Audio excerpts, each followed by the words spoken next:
You wake up to the sound of bells, but not the cheerful kind. They're fake bells playing from a cracked speaker on the town hall roof. The announcement that follows sounds like an emergency broadcast.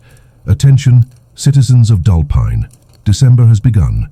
Please remove all lights, store away your stockings, and remember, wearing red hats in public is considered provocation.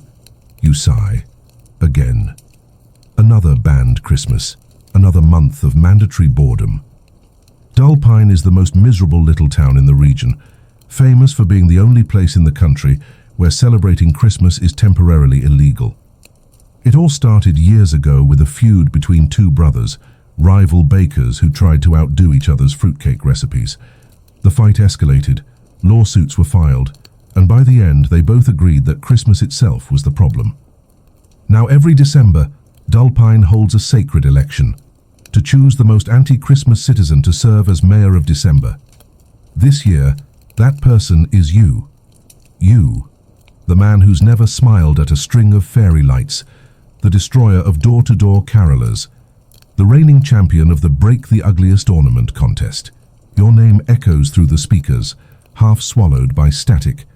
Congratulations to our new December mayor, your name. Let the dismay begin. The crowd claps, but it's not joy. It's civic duty. Every clap sounds like a nail being hammered into the coffin of Christmas cheer. You step up to the podium. The winter wind cuts across your face.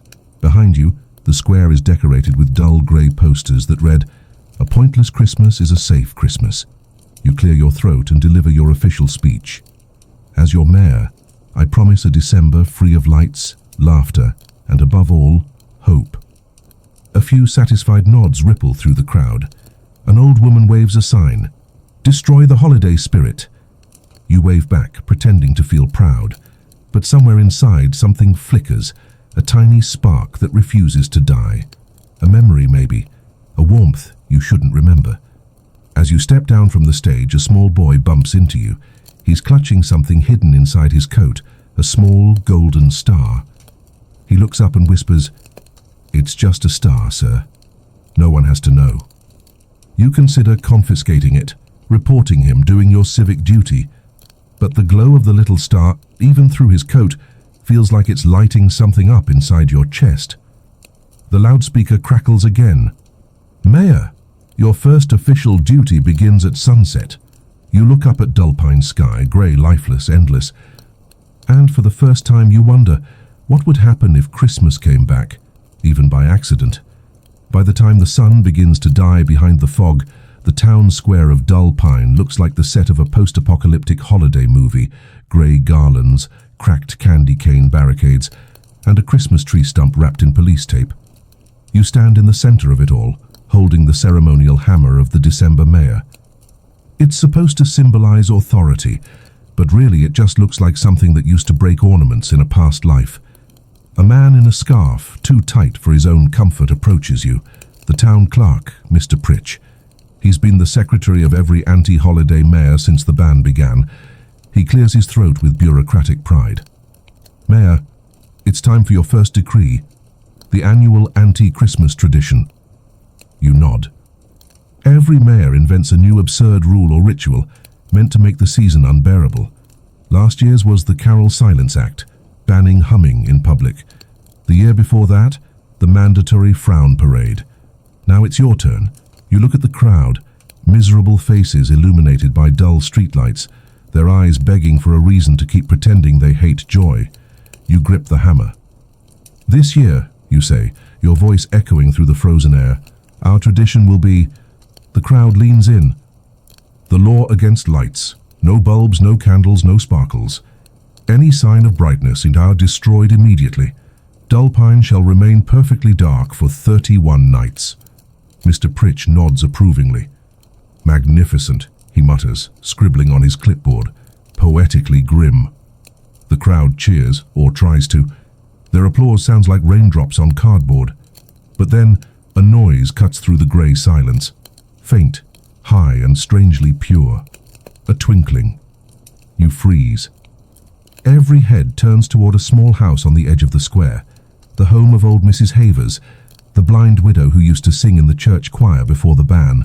Her attic window glows. a single golden light pulsing weakly through the fog. The crowd gasps. Someone shouts, "She's breaking the decree already." Mr. Pritch looks at you, waiting for the order. "Mayor?" You should tell them to tear it down. It's what every other December mayor would have done. But you don't move. That soft light, it's not defiant, it's lonely. And in that loneliness, you see yourself reflected. You finally whisper, "It's probably just a candle. Let it be." Mr. Pritch frowns. "Sir, that's a violation." You meet his eyes. So is smiling. But sometimes it happens. A ripple of silence, then, almost imperceptibly, someone in the crowd chuckles. Just one person, then another. By the time the night fully settles, the little golden window still glows, the only light in a town that swore to stay dark. And you, the Grinch they chose to lead them, can't stop staring at it. You don't know it yet, but that faint shimmer will burn brighter with every night that follows. And by Christmas Eve, Dullpine will have to choose, follow the law or follow the light. By morning, the town is buzzing, which is strange because buzzing usually implies life, and Dullpine hates that. The gossip started before sunrise. Did you hear? The mayor ignored the light. Maybe he's going soft. Or maybe it wasn't a light at all. You walk through Main Street, boots crunching on a frost that refuses to sparkle. The grey buildings loom over you like unamused ghosts. Every window is dark, except one. Mrs. Haver's attic window, still glowing. The colour is wrong for this town. Warm, buttery gold instead of the approved shades of grey and disappointment. It shouldn't exist, but there it is, cutting through the fog like a memory that refuses to fade. Mr. Pritch is already waiting for you outside the town hall, holding the morning paper. The headline reads, "Mayor shows mercy, light still lives." He doesn't even say hello, just squints at you through his round glasses. "Sir, people are talking. The Council of Gloom wants an explanation." "The what?" you mutter.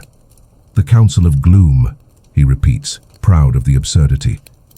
"Formed to ensure that all December traditions remain bleak, lifeless, and appropriately despairing." You pinch the bridge of your nose. "And what do they suggest?" He hands you a folder. "An official inspection of Mrs. Haver's home. They expect you to lead it personally." Of course they do. The mayor who failed to extinguish the light now has to prove his loyalty by snuffing it out himself. You follow Pritch through the narrow, icy streets toward the edge of town. The villagers watch from their porches, faces half curious, half afraid. When you reach Mrs. Haver's gate, you notice something strange. Her front steps are dusted with something glittery. Not snow. It's too early for that. It's ash from melted wax, tiny flecks catching the grey daylight. Pritch clears his throat. "After you, sir." Inside, the house smells like cinnamon and dust. A fireplace crackles weakly. Another violation. Mrs. Haver sits in an armchair by the window, a blanket over her knees. Her eyes are white with blindness, but her smile sees more than you'd like. "Come to arrest me, have you?" she says softly. "You sound taller than last year's mayor." You hesitate. "You're in violation of the light law." She tilts her head. "And what crime does a light commit exactly?" "It shines." Pritch steps forward, clipboard ready.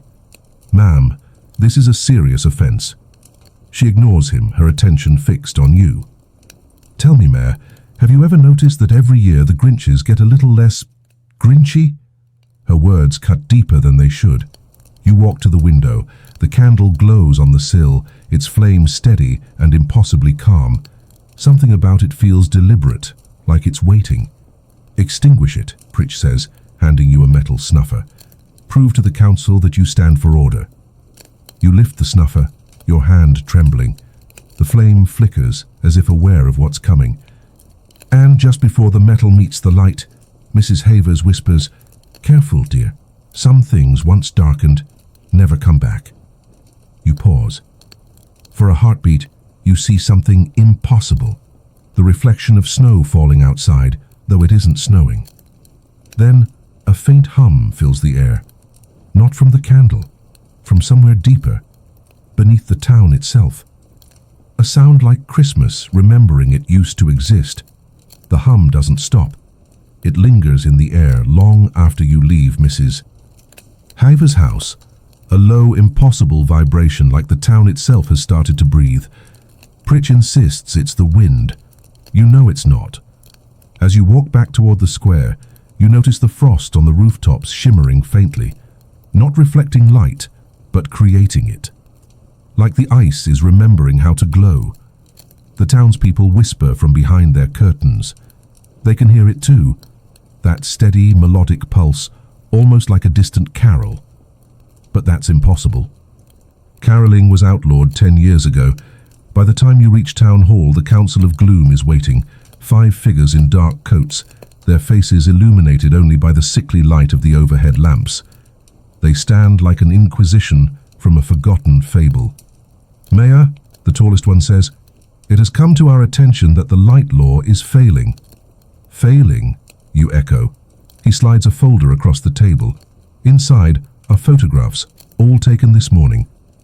House after house with faint, unexplained glows in the windows, strings of bulbs that no one remembers hanging, snow that sparkles even under grey skies. "It's spreading," another councillor says. "The light contagion." You almost laugh. Contagion, as if joy were a virus. Pritch doesn't laugh. "Sir, the situation is serious. We need to enforce order." "And how do you suggest we do that?" you ask. He swallows hard. "By declaring a state of uncelebration, a complete blackout." The word blackout sits heavy in your mouth. You stare out the window. Somewhere in the distance, Mrs. Haver's attic still glows, a pinpoint of defiance in a sea of gloom. "You can't stop light," you murmur. "You can cover it, but it always finds a way through." The councillor leans forward, voice cold. "Then maybe we should stop the ones who keep lighting it." There's a silence so sharp it almost cuts the air. You realize what they mean. They don't just want to extinguish the lights, they want to find who's behind them. That night, patrols start marching through the streets, stamping out every flicker they see. They wear grey armbands marked with the town's seal, a snowflake crossed out by a line. Their boots echo against the cobblestone, rhythmic and hollow. From your window, you watch them move through the fog like shadows hunting stars. But something strange happens. Every time they blow out a light, another one appears somewhere else. A lantern in a window, a glow under a door, a reflection in the ice. By midnight, Dullpine looks alive again, subtly, rebelliously, beautifully alive. Pritch storms into your office, wild-eyed. "They're mocking the decree, sir. Someone's organizing this." You look at him, but you already know. It isn't someone, it's everyone. And then, from the edge of town, you hear it, faint but unmistakable. A melody. A single voice singing in the distance, old, cracked and brave, Mrs. Haver's, and behind her others join in. One by one the sound swells, trembling through the night like the heartbeat of something you thought had died. Christmas. By morning, Dullpine pretends to be normal again. The patrols walk their routes, the council posts new decrees, and every window in town looks as dull as ever. But you can feel it, something underneath. It's in the air, a tension that hums between people when they speak too softly or walk too slowly. It's in the bakery, where the smell of cinnamon has returned, faint but undeniable. It's in the way old Mrs. Keene hums to herself at the market, a tune that might be a song or maybe just memory. You walk through the square, hands in your coat pockets, pretending not to notice that someone's drawn a tiny star in the frost on the mayor's podium. Mr. Pritch is waiting for you on the steps of Town Hall. He looks exhausted. His tie is crooked, his clipboard trembling. "Sir," he says, "the light contagion is getting worse. It's not just candles anymore. We've found ornaments, handcrafted, hidden." "Hidden where?" you ask. He opens his folder. Photos spill out, ornaments tucked into tree roots, under benches, inside mailboxes. Tiny things, carved stars, paper angels, miniature wreaths made of twine. "They're calling it Operation Spark," he says bitterly. "Someone's trying to bring Christmas back." You try to look outraged, but inside the words taste like warmth. Operation Spark, a name born out of hope. You step closer to him, lowering your voice. "Who's behind it?" "We don't know," Pritch says. "But whoever it is, they're good. We raid one house, 3 more light up on the other side of town. It's like," he hesitates, "like the lights move." You want to laugh, but the thought chills you, because last night when you closed your office window, you swear you saw something shimmer in the snow, like the frost itself carried light beneath it. You look around the square. The sky is the same color as cold steel, but beneath that, the air feels charged, almost electric. "Mayor," Pritch says carefully, "we need to restore control. We can't let this turn into joy." The word joy sounds dangerous in his mouth, like a slur. Before you can respond, a sudden gust of wind cuts through the square, carrying something with it. Paper. Hundreds of small, colorful scraps swirling through the air. You grab one as it flies past. It's a flyer, hand-drawn, smeared in glitter and hope. "Midnight market, one night only. Come as you are." You look at Pritch. He's gone pale. "Who authorized this?" he stammers. "No one, obviously." You turn the paper over. On the back, written in delicate cursive, is a single phrase: "Light always finds its way home." The wind catches the flyers again, scattering them through the square, into the alleys, the cracks, the shadows, and for the first time, Dullpine looks alive. "Shut it down," Pritch hisses. "Shut it all down before midnight." You stare at the paper in your hand. The ink stains your glove, faintly glowing under the grey light, and deep down, you know you're not going to stop it. Not tonight. You wait until the last patrol passes before leaving your office. The streets are quiet, choked in mist and secrecy. Every sound feels amplified. The crunch of gravel, the whisper of your coat brushing against your legs, your own heartbeat echoing like guilt. The flyers had said midnight market. You told yourself you'd go only to investigate. That's what a mayor would do. But deep down, you already know the truth. You're going because you need to see it. The path leads to the edge of town, toward the abandoned train station, the one no one's used since Dullpine decided travel was too festive. From the outside, it looks dead. But as you step closer, you hear it.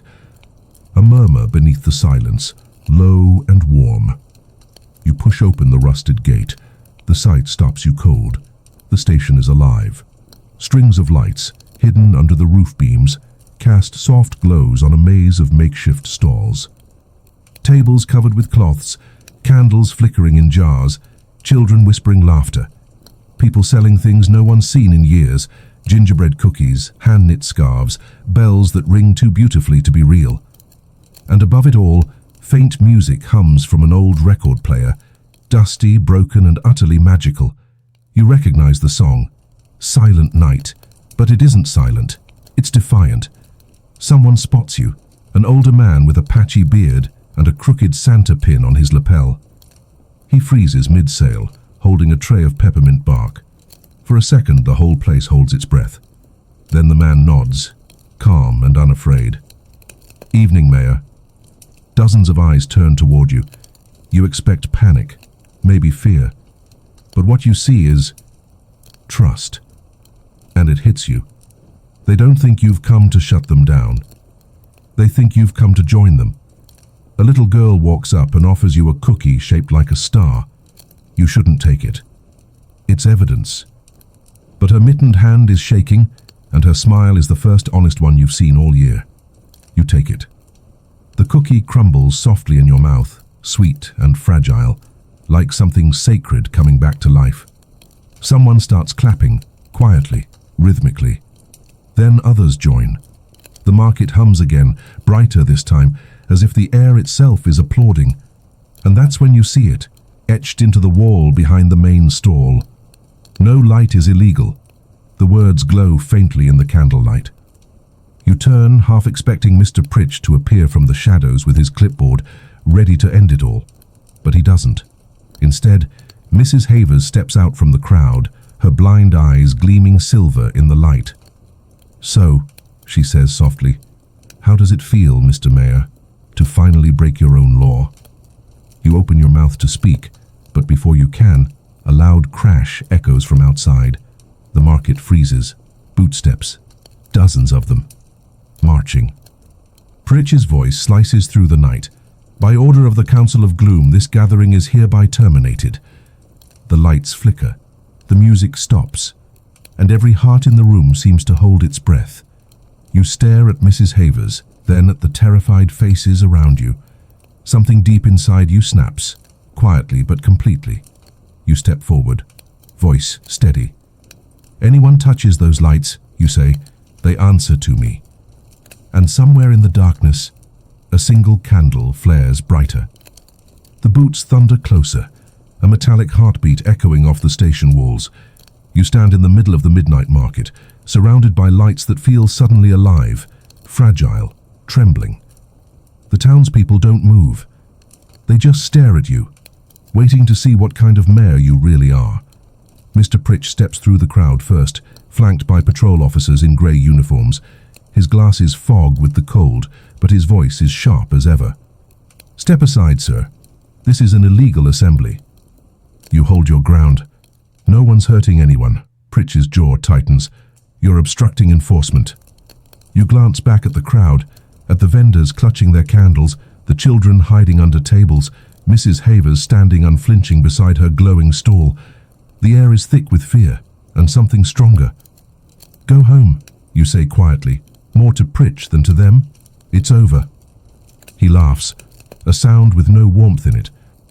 "Over? You think this is some moral awakening? This is chaos, Mayor, disorder.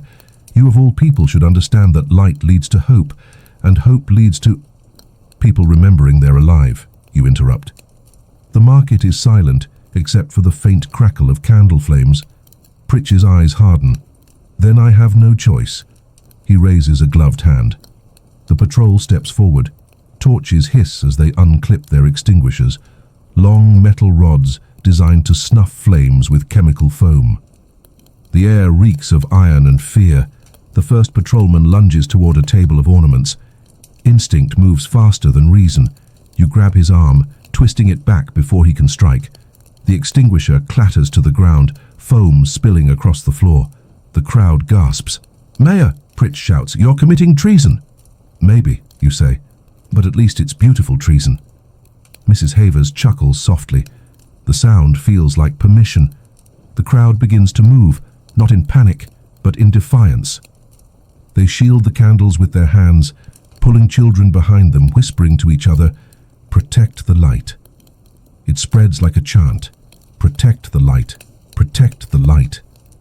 The patrol hesitates. Some lower their rods. Pritch screams over the noise, "Extinguish everything." And then the station lights flicker, once, twice, then explode into color. The entire roof glows with strings of old bulbs, hundreds of them, blinking in chaotic, impossible patterns. Reds, greens, golds, whites, 1,000 forgotten stars waking up all at once. The people gasp. Someone starts laughing, uncontrollably, like they've waited a lifetime to remember how. Pritch stumbles back, shielding his eyes. How is this possible?" You look up at the riot of light and whisper, "Maybe the town just remembered what it was built for." And then you hear it again, that low hum from beneath the ground, stronger now, shaking the floorboards. The lights pulse in time with it like Dullpine itself has a heartbeat. The patrol drops their weapons, staring in awe, and for a single terrifying, magnificent moment, no one obeys the rules. The hum deepens until the floorboards shake, and the glass panes of the station tremble like they're about to sing. The colors overhead shift, alive and untamed, as if the very air has remembered warmth. You can't tell if the sound comes from the lights or from the people, maybe both. Someone in the crowd begins to clap, not out of fear but rhythm. The sound spreads, building into something primal, unstoppable. And then, against every rule Dullpine ever wrote, someone starts to play music. A violin. It's cracked and dusty, but when the bow hits the strings, the sound pours through the market like a flood of color. Notes fall into place, messy, trembling, beautiful.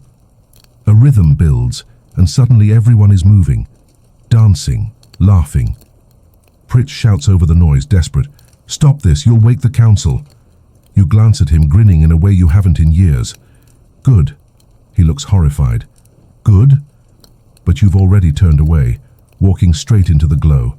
Children are spinning with tinsel ribbons, old men tapping their feet, couples swaying under flickering lights. The air smells of sugar, smoke, and rebellion. You grab a piece of garland from a nearby stall and toss it toward Pritch's shoes. He jumps back as it lands, red, shiny, illegal. Congratulations, you say. You're festive now. The people laugh. The sound ripples through the crowd like bells ringing inside the bones of the town.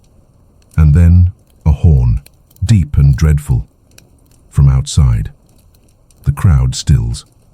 The doors of the station slam open and freezing air floods in. 5 black cars pull up, engines humming like beasts. Their doors open in eerie unison. From them emerge figures in long dark coats, faces hidden under silver masks, the Council of Gloom. The crowd parts like water. Even the lights seem to dim around them. The tallest one steps forward, voice smooth and venomous. Mayor, you've committed the highest betrayal of your oath. You meet the councillor's gaze, though you can't see their eyes behind the mask. I upheld something older than your laws. Defiance, the figure hisses. You've contaminated this town with sentiment. Maybe, you reply, but contamination feels more good. The crowd murmurs approval, soft, dangerous, united. The councillor raises a gloved hand. Shut it down. Every light, every sound. The patrol hesitates. They look at you, at the people, at the lights dancing on their own reflections. For a second, no one moves. And then Mrs. Haver's voice rises again, fragile, clear, unbroken. Silent night, holy night. The council turns toward her, but it's too late. Others join, a handful at first. Then dozens, then everyone. The sound fills the station until the walls themselves seem to hum. It's not just a song, it's resistance disguised as beauty. You raise your head and meet the councillor's gaze. This is Dullpine, you say softly, and we're done being silent. The masked figures take a step back. Their shadows flicker, thin and uncertain, and then the lights above explode in a shower of golden sparks, raining over the market like a storm of stars. The town that outlawed Christmas has just lit its first one in 30 years. By dawn, the snow has started to fall, soft, soundless, almost merciful. Dullpine looks different now, not brighter exactly, but awake. The midnight market has vanished, packed up before the patrols could regroup. But traces remain, bootprints leading into alleyways, a ribbon tied around a lamppost, a single star drawn on the frosted glass of the mayor's office. You sit behind your desk, staring at it. It glows faintly in the grey morning light, like the town is winking at you. The phone on your desk rings, once, twice. You let it. On the third ring, you answer. Mayor of Dullpine, you say, though the title sounds ridiculous now. The voice on the other end is cold and smooth, too calm. This is the Council of Gloom. You will meet us at Town Hall in 10 minutes. Then the line goes dead. You look out the window. Outside, townsfolk walk with a new kind of energy, cautious but free. A woman hums while sweeping her porch. Children drag sleds down the street, laughing under their breath. The rebellion hasn't ended, it's multiplied. 10 minutes later, you're standing in the council chamber. 5 masked figures again, seated behind a long table like judges at the end of the world. The tallest one speaks. Last night, you permitted an unlawful gathering that spread insubordination through Dullpine. I didn't permit it, you say. I led it. The silence that follows feels colder than the air outside. Another councillor leans forward. Then you leave us no choice. They slide a document across the table. A shutdown order. Effective immediately, the leader says. The council assumes full control of Dullpine's power grid. There will be no more light. You stare at the paper. You mean blackout? Not a blackout, the leader replies. An erasure. We will remind this town that darkness is safety. You open your mouth to protest, and the world flickers. The bulbs overhead sputter, hum and die. One by one, the lights of Dullpine vanish. Through the council chamber's window, you see the town dim, house by house, block by block. Street lamps fail, windows fade. Even the faint reflections in the snow disappear. The hum beneath the ground goes silent. It's total darkness, and in that darkness, you feel something new. Not fear, but unity. Because through the black you can hear them, faint whispers across the town, matches striking, candles being lit, tiny flames, invisible from the council tower, but alive in every home. The council doesn't notice. They think they've won. But you can hear it. The town breathing together in the dark, waiting. You turn back to them and say quietly, "You can turn off every switch, but you can't kill what people remember." The leader's voice hardens. "We will see about that." They signal to the guards. Hands grab your arms, dragging you from the chamber. As you're pulled outside, the last thing you see through the glass is the reflection of your own face, and behind it the faint glow of a single candle burning on the council table. A candle they didn't light. They lock you in the basement of Town Hall, a room meant for storage, not prisoners. The air smells of old paper, damp stone, and dust that hasn't moved in years. You sit on the concrete floor, listening. Above you, the town is silent. No humming, no footsteps, no laughter, just the sound of Dullpine pretending to die again. The council had moved fast. Within an hour of your arrest, the grid went cold. The factories shut down. The lamps on every street corner were dismantled for maintenance. It's not just a blackout, it's a purge. You run your hand along the wall, feeling the rough brick. Something catches your fingers, a loose tile. You pry it open. Behind it you find an old candle stub, wax melted into the shape of time. A box of matches beside it, half damp but usable. You laugh quietly. The universe has a cruel sense of irony. You strike the match. The sound is small, a hiss, a breath, a promise. The flame flickers to life, casting a trembling circle of gold on the wall. For the first time in hours, you can see your own hands again. You think of Mrs. Havers, of her blind smile and her words. Some things once darkened never come back. But maybe she was wrong. Or maybe you were. You hold the flame close and whisper, "Come back." And the air shifts. It starts as a faint vibration beneath the floor, a heartbeat you felt before. Then the sound. That same low hum from the market. Faint, defiant, alive. It's coming from outside. You move to the window. Just a slit of glass at ground level, half buried in snow. Through it you see faint glimmers moving in the dark. Lanterns, candles, hundreds of them. The people of Dullpine are walking through the streets, lighting one another's flames. A silent march.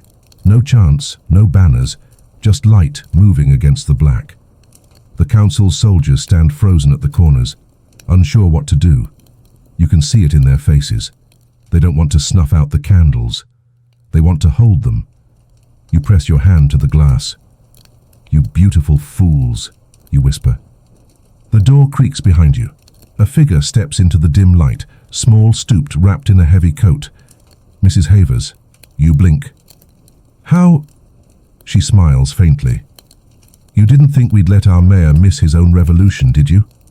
She steps forward, holding something in her hands, your coat and a small lantern. "You started it," she says. "Now finish it." You take the lantern. The flame inside trembles, mirroring the one in your hand. For a second, the two lights seem to merge, burning twice as bright. You turn toward the door, resolve tightening in your chest. Let's give Dullpine a Christmas it'll never forget. Mrs. Havers grins. "Careful, dear. That's exactly what I'm counting on." As you climb the stairs toward the main hall, the hum outside swells. The people are singing again, wordless this time, a hymn made of light and breath. When you reach the top, you open the door and step into the dark corridor. And behind you, Mrs. Havers blows out her match. The darkness doesn't return, it follows you, glowing. You step out of Town Hall and into another world. The streets are a river of gold. Every window glows with the pulse of a candle. Every porch hums with the sound of quiet rebellion. The snow dusted across rooftops and frozen rails catches the light like powdered stars. Dullpine, The town that banned Christmas is burning with it. The people have gathered in the square. No banners, no speeches, just faces illuminated by firelight, eyes glinting with something the council can't measure: memory. Children pass around matches, old men light torches with trembling hands, and at the center of it all, Mrs. Havers stands like a prophet in a wool coat, her blind eyes lifted to the glowing sky. "We remember," someone shouts. "We remember," the crowd answers. The chant spreads, soft and rising, rolling through the air like a heartbeat returning to the body. You move through them, the lantern still warm in your hand. When they see you, the sound changes. It becomes your name, whispered, then shouted, then chanted. You feel unworthy of it, but you don't stop them, because this isn't about you anymore. Then the horns blare. From the tower above, spotlights flare on, cold, artificial, the color of punishment. The crowd gasps as the Council of Gloom appears on the balcony, silhouetted against the last of the dying floodlights. Their leader steps forward, his voice booming through a speaker. "Citizens of Dullpine, this madness ends tonight." No one answers, only the sound of the wind, whistling through strings of hanging bells. "As of this moment," the voice continues, "the council declares the end of December. There will be no Christmas, there will be no January, there will be only order." The words fall like frost. Pritch appears beside the council leader, pale, shaking. You can't tell if he's frightened of them or of himself. "Mayor," he calls down, voice cracking, "tell them to go home. Tell them to obey." You step forward until you're standing beneath the balcony, your face haloed in the lantern's glow. "I did tell them to go home," you say, "and they built one, together." The crowd murmurs approval. The light seems to flare brighter. "You're destroying everything," the leader snarls. "No," you reply. "You did that when you told people to forget what warmth felt like." The councillor raises a gloved hand, a signal. The guards move toward the crowd, extinguishers in hand. But before they can act, the people move first. One woman lights her candle from another's, then another and another. Within seconds, the square blazes, a sea of light too wide to stamp out. The guards stop in their tracks, caught between orders and awe. The council retreats a step, their silver masks reflecting the fire below. "You can't stop December," you say softly. "It already ended once, and look what grew in its ashes." The wind picks up, scattering snow into glowing dust. For a moment, it feels like the town itself is breathing again, and as if the very air has forgiven itself for forgetting joy. And somewhere behind you, someone begins to ring a bell.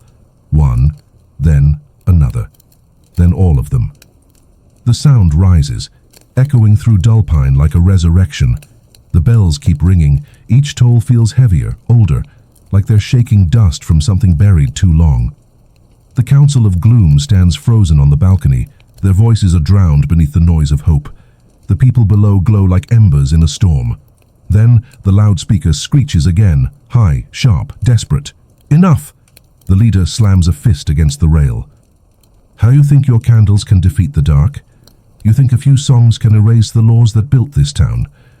You raise your voice, loud enough to shake the snow from the eaves. They're not erasing them. They're remembering who wrote them, before you turned joy into a crime. The councillor laughs, a hollow, metallic sound. "We are the founders, Mayor. We kept this town alive when light became dangerous. You call it control. We call it survival." "Survival," you repeat, "isn't the same as living." The crowd roars, the candles surge. The square looks like a sea of stars. And then a rumble, low, deep, familiar. The ground beneath your boots trembles. The same hum from the midnight market, stronger now, deeper, almost alive. The council looks around in panic. "What is that sound?" one of them shouts. You know. You've always known, deep down. It's Dullpine. The town is humming. Snow falls harder now, swirling in eddies of silver light. The rooftops glow from underneath, like something buried is shining through. Mrs. Havers steps forward beside you, her hand clutching yours. Her blind eyes gleam, reflecting every candle in the square. "It's waking up," she whispers. "What is?" you ask. "The thing they tried to bury," she says. The first Christmas. The words hit like a secret finally exhaled. She points toward the old church at the end of the street, boarded up for decades, sealed by decree. Its steeple trembles. Snow slides off its roof as light seeps from the cracks in the wood. The crowd gasps. One of the council members shouts, "Shut it down! Shut it down now!" Guards rush toward the church, but the ground shakes again. The old doors burst open. A gust of warm air floods the square, and with it, a sound. Not a hum anymore. A chord. 1,000 unseen voices blending into one, as if the earth itself was singing. The candles flicker in rhythm, pulsing with the invisible melody. People fall to their knees, not in fear but in awe, and above it all the bell tower, silent for 30 years, begins to move. Slowly, creaking, it swings. One great thunderous chime rolls across Dullpine. Boom! The sound carries through the mountains, through the fog, through every locked house.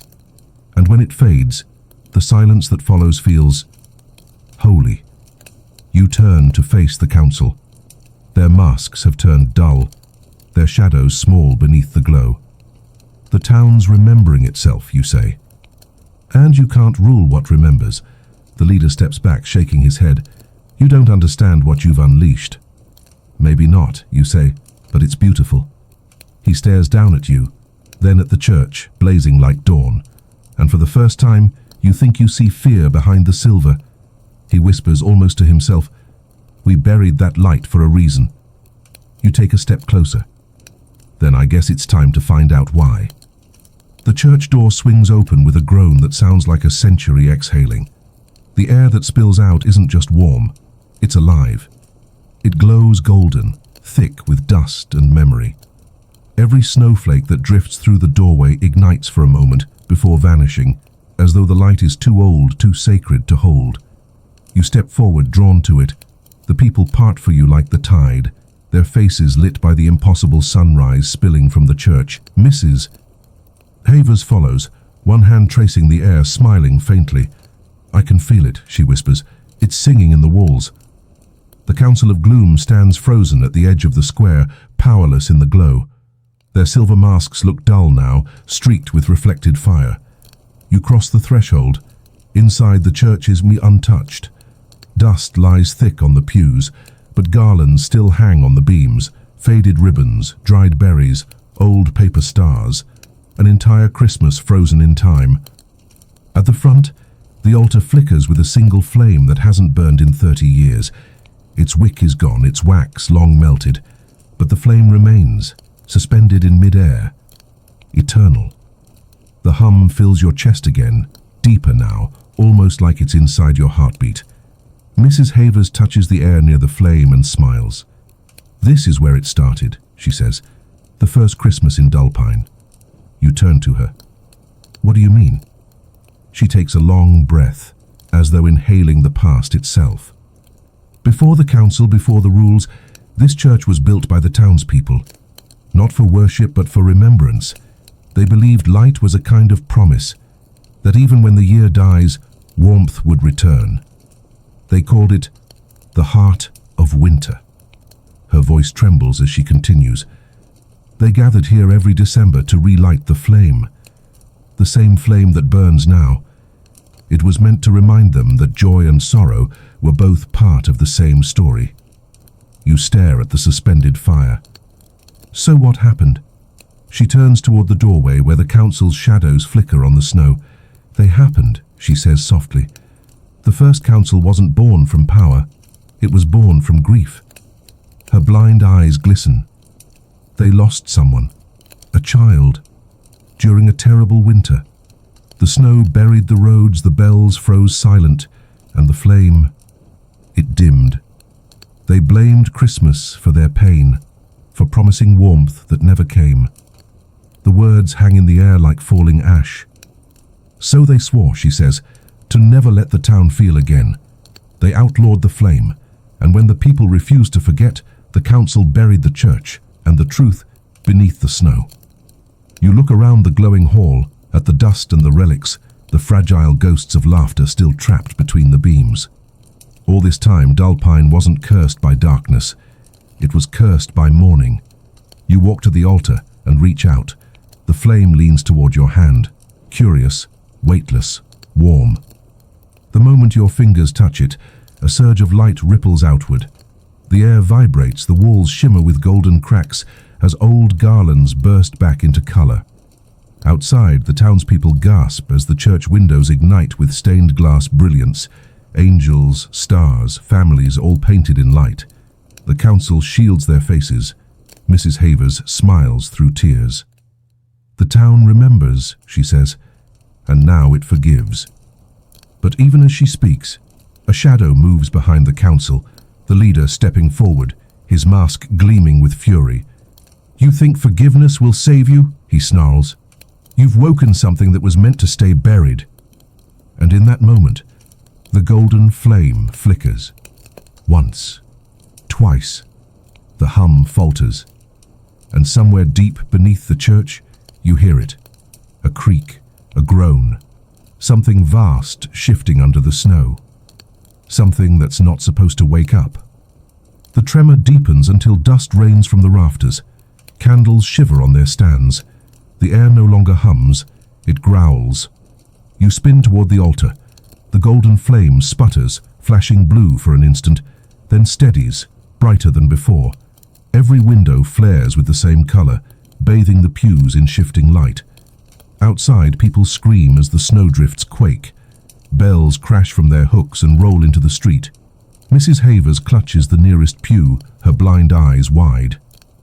"They didn't bury a secret," she gasps. "They buried a promise that wouldn't die." Beneath your boots, the floorboards bulge. A crack splits the center aisle, glowing from within. Heat rises through it, warm, clean, alive. The council leader storms into the doorway, shouting over the noise. "Shut it down, seal the church." You face him across the trembling nave. "Seal it? You built the town on top of this. What were you trying to hide? Light?" He tears off his silver mask. Beneath it is a gaunt, tired face, eyes ringed by decades of sleepless guilt. "Not light," he says. "Loss." Another crack opens, stretching toward the altar. The floor collapses, revealing a chamber below, a hollow glowing with the dull red of buried embers. You kneel at the edge and look down. Dozens of lanterns lie there, shattered but still burning faintly, and in their center rests a huge iron heart, half buried in ash, pulsing with slow light. Mrs. Havers whispers, "The heart of winter." The council leader nods, voice shaking. "It used to keep the town warm until the night the storm took my daughter. We begged the heart to bring her back. When it didn't, we cursed it, and we buried it. We thought if no one believed, it would stop calling to us." The heart beats once, loud as thunder. The entire building trembles. You shout over the roar. "It never stopped calling. You just stopped listening." The man stumbles back as a wave of light erupts from the pit, washing over the pews. It isn't gentle. It's raw, electric, alive with memory. Snowball fights, laughter, songs, losses, the warmth of hands once held. Every feeling the council tried to silence. Outside, the ground splits open along Main Street, revealing tunnels of molten gold threading beneath the town. From each crack, a column of light shoots upward, painting the storm clouds with color. People fall to their knees, not in worship, but recognition. The council scatters. Their masks melt in the glow, silver dripping into the snow like tears. You reach down toward the heart. Its surface pulses beneath your palm, steady now, no longer angry. A voice, no louder than breath, echoes inside your head. Remember, not restore. You don't understand, but the warmth flooding your veins tells you it isn't asking for obedience. It's reminding you that light and grief are twins, that one cannot survive without the other. Mrs. Havers smiles through tears. It's forgiving them. The council leader drops to his knees. "We only wanted to stop the pain." You help him up. "Then stop running from it." The cracks in the floor seal slowly, the light dimming to a steady glow. The heart sinks back into the earth, quiet again, but not gone. Outside, snow begins to fall softly, each flake glinting like gold dust. The storm has ended. And for the first time in 30 years, Dullpine sees real daylight break through the clouds. When the shaking stops, the silence feels impossible.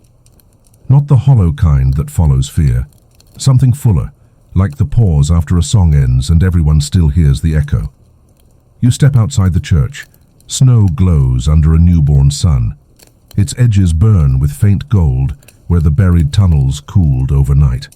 Dullpine looks as though it has been dusted in light. People wander the streets in slow disbelief. A man touches the lamppost he once helped dismantle. Children toss handfuls of glowing snow at each other, laughing until steam rises from their breath. No one speaks about the council. No one needs to. You pass the balcony of Town Hall. The silver masks lie there, warped and empty, catching sunlight like relics of a bad dream. Mr. Pritch sits on the steps below, coat undone, eyes red. When he sees you, he doesn't stand. He just says, "Horse, I didn't know it could be beautiful." You hand him a candle. Neither did I, until it was. He nods once, then lights it. The small flame dances in the morning air and doesn't go out. Mrs. Havers waits in the square, surrounded by children. Someone's draped a garland around her shoulders. She tilts her head toward the warmth of your footsteps. "Feels like the town's breathing again," she says. "It is," you answer. "First deep breath in decades." She smiles. "So, Mayor, what now? New laws? A council of light?" You look around. The crowd is watching, quietly, expectant. For once, no one looks afraid of what happens next. "I think," you say, "it's time Dullpine stops needing mayors to remember who they are." A ripple of laughter spreads through the square. Someone starts to hum, the same melody that carried through the blackout. Others join, soft at first, then strong. The sound floats up the hill to the church, where the heart of winter sleeps beneath the floor. The windows shimmer faintly, as if the building itself hums along. For a moment you feel a tug beneath your ribs, a pulse that matches the rhythm of the town. Not command, not duty, belonging. Mrs. Havers turns her face toward the light. "You've done your part," she says. "The rest is theirs." You nod, but your throat tightens. You don't want to leave. Yet something tells you the story isn't yours to finish. Far off, the wind carries laughter across the fields, bright, unguarded, alive. Dullpine no longer sounds like a town trying not to feel. It sounds like Christmas morning. You breathe in the cold air and smile. "I think," you whisper, "we're finally boring again." She chuckles. "Good. Every peaceful town should be." The sun rises higher, scattering gold across the rooftops, melting the last traces of grey. For once, no speaker blares orders. No decree tells anyone what joy should look like. Just warmth. Just light. Just December. Alive again. By nightfall, the light has softened. What was once blinding gold now flickers gentle and steady in every window. Dullpine hums quietly, the sound of a town learning how to rest. You walk alone down Main Street. The cobblestones are slick with melting snow, reflecting ribbons of color from candles in every shop. No banners, no parades, no decrees, just quiet happiness hanging in the cold air. The bakery door is open. Inside, Pritch and a few children are frosting loaves shaped like stars. He sees you, grins shyly and lifts one of the breads in salute. "We're calling it the truce loaf," he says. "Sweet, but not too sweet." You smile. Sounds about right. Further down, a group of teenagers hangs a single strand of lights between two rooftops. When the bulbs flicker on, the whole street gasps as if the sky itself blinked. A few of the lights pop, but no one minds. They laugh, stringing more. Mrs. Havers waits by the church steps, her lantern resting beside her. She tilts her face toward your footsteps. "Funny," she says, "how quickly people remember what joy feels like." "It's contagious," you answer. "No cure this time." She chuckles, then points toward the steeple. "Before you leave, you might want to see what it left you." You climb the steps. The heavy door opens easily now, as if the church recognizes you. Inside, the air smells of wax and cedar. The suspended flame above the altar burns low, steady, content. But something new rests beneath it. A small box of dark wood, sealed with wax stamped in the shape of a snowflake. You break the seal. Inside lies a single ornament, a clear glass sphere filled with ash and light. When you hold it to the window, The ash swirls, forming tiny shapes, faces, laughter, fragments of memory. It glows brightest when you breathe near it. A folded note rests beneath the ornament. Only 5 words. Remember, not restore. Be light. You set it gently back inside the box. No speeches, no miracles, just understanding. When you step outside, the sky is the color of deep velvet. The northern ridge glimmers faintly, as if the stars have settled closer tonight. The people of Dullpine are still awake, still laughing, still singing softly. No one mentions the council. No one needs to. You walk to the edge of town and stop beside the wooden sign half buried in snow. Someone has painted over the old slogan, "A pointless Christmas is a safe Christmas."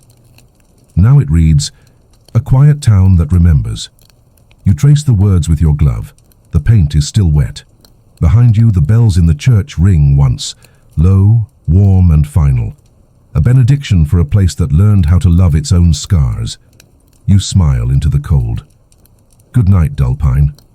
Snow begins to fall again, soft as forgiveness, and for the first time in your life, you let it. A year passes the way snow melts, slow, almost unnoticed, until one morning you realize the world has color again. December returns to Dullpine, and with it comes the first honest winter in decades. The air smells of pine instead of smoke. The shop windows wear frost like lace instead of barricades, and laughter echoes off the brick walls without shame. The old loudspeakers on the town hall are silent now. Ivy has climbed over them like forgiveness. But a tradition remains, an echo of the old elections, reborn with warmth instead of bitterness. Every December, Dullpine still votes for a mayor of December, not to ban Christmas but to keep the lights lit. You watch from the back of the crowd as the townspeople gather in the square. Mrs. Havers stands beside the ballot box, her cane polished, her smile brighter than ever. Children hand out cookies shaped like stars. Someone plays a violin near the steps of the old church, and the melody carries gently through the snow. Pritch, now the town's unofficial baker, reads out the final vote. His voice trembles with joy rather than nerves. By near unanimous choice, he says, this year's mayor of December is... He pauses, grinning. Tobias Havers. The crowd cheers. Mrs. Havers gasps, pressing a hand to her chest. From behind her steps a small boy, 8, maybe 9 years old, carrying a lantern nearly as big as his head. He's the same boy who once hid a golden star in his coat. He walks to the podium with careful, determined steps. When he reaches the microphone, he looks out at the faces glowing in candlelight and says simply, "I won't stop anyone from smiling." The crowd erupts. Bells ring, voices blend, snow flutters down like confetti. Someone hoists Tobias onto their shoulders, his lantern swaying above the crowd like a second moon. You can't help laughing, half pride, half disbelief. Dullpine finally found a leader who doesn't need to destroy anything to prove he can protect it. Mrs. Havers finds you in the crowd later. "You'll come to the lighting tonight?" she asks. "Wouldn't miss it," you say. That evening, the entire town gathers outside the church. Tobias climbs the steps, sets his lantern on the old altar, and waits for the sunset to slip behind the ridge. When darkness falls, he whispers the same words carved on the ornament you keep on your shelf. Remember, not restore. Then he lifts the lantern. A single flame leaps upward, one spark joining hundreds across rooftops, windows, porches. Light blooms through Dullpine in waves, soft and endless, until the whole town glows like a heartbeat made visible. For the first time in forever, the words "boring Christmas" sound like a blessing. You look up at the church's steeple, where the heart of winter hums faintly beneath the snow, steady and content. And you whisper, "Merry Christmas, Dullpine." The bells answer.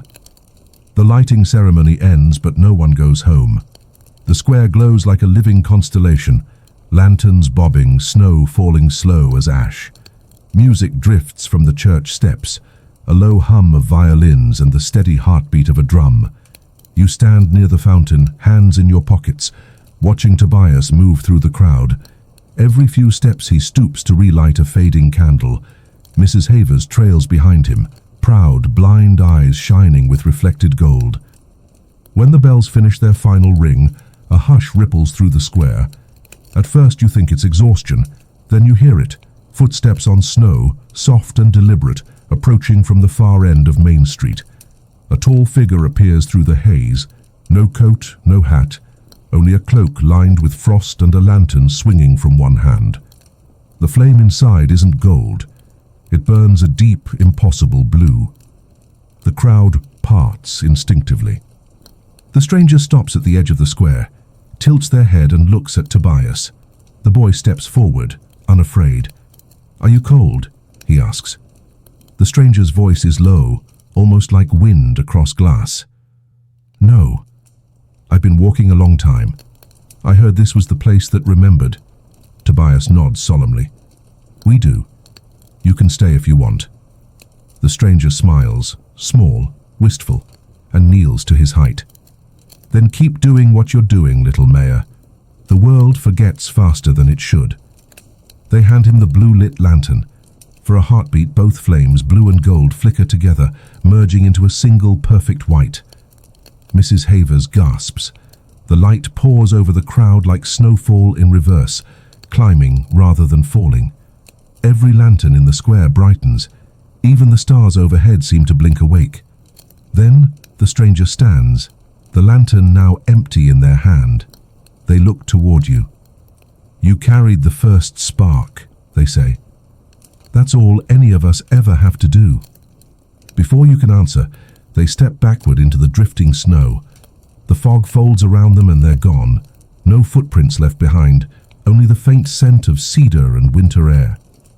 Tobias turns to you, holding up the blue flame now glowing in his lantern. "It said we have to share it," he whispers. You nod. "Then let's start with that one." He walks to the fountain and places the lantern at its center. The blue light ripples across the water's frozen surface, tracing patterns like constellations. Around the square, people begin to hum again, soft, wordless, the same tune that once woke the heart beneath the snow. You look up. The church windows shimmer faintly, answering the song. The world feels enormous and small all at once. Mrs. Havers leans close, smiling. "Every year," she says, "we'll light it again. Not to keep the darkness away, but to remind us we survived it." You watch the reflection of the blue flame dance in her sightless eyes. The wind carries laughter down the street, curling around chimneys and rooftops. And for the first time, you realize Dullpine isn't the town that hated Christmas. It's the town that saved it, one boring, beautiful December at a time. Winter deepens, but Dullpine no longer fears it. The streets are still white and the air still bites, yet something in the cold feels gentler, like the world has learned how to hold its breath without freezing. Weeks pass after the blue flame appeared. The town keeps it burning at the fountain, surrounded by a ring of candles that never seem to go out. People call it the traveler's light now. They say anyone who's lost can find their way by it. You've grown used to watching from a distance, half participant, half witness. Children skate on the frozen river by day. At night they take turns guarding the flame. Even Pritch, the most devoted bureaucrat Dullpine ever knew, has become a poet of sorts. He posts a new verse on the town board each morning. Today's reads, "The night is not smaller than the day, only quieter." One evening, as you lock up the bakery for him, you notice something odd. A faint streak of blue in the sky above the church, moving west. Slow, deliberate, like smoke that refuses to disperse. At first you think it's a trick of the wind, but the next night the streak appears again, lower this time, brushing the ridge of the mountains. Mrs. Havers feels it before you see it. She stands at her window and whispers, "It's leaving." You hurry to the square. A crowd has gathered around the fountain. The flame in the blue lantern flickers wildly, stretching upward like it's being called home. Tobias looks at you, frightened but resolute. "Should we stop it?" You shake your head. No. Light doesn't belong to one place. As if hearing you, the flame quivers once, then lifts from the lantern. It hovers a moment above the fountain, spinning slow circles that carve pale rings into the ice. Then it rises, higher and higher, until it's only a star among stars, a small pulse of blue drifting toward the horizon. The crowd stands silent, faces tilted upward, every eye reflecting that tiny point of color. For a moment, even the wind forgets to move. When the flame finally vanishes into the dark, Tobias slips his hand into Mrs. Havers's and says softly, "Maybe it's going to find someone else who forgot." She smiles, her sightless eyes turned to the sky. Then it's doing exactly what light should.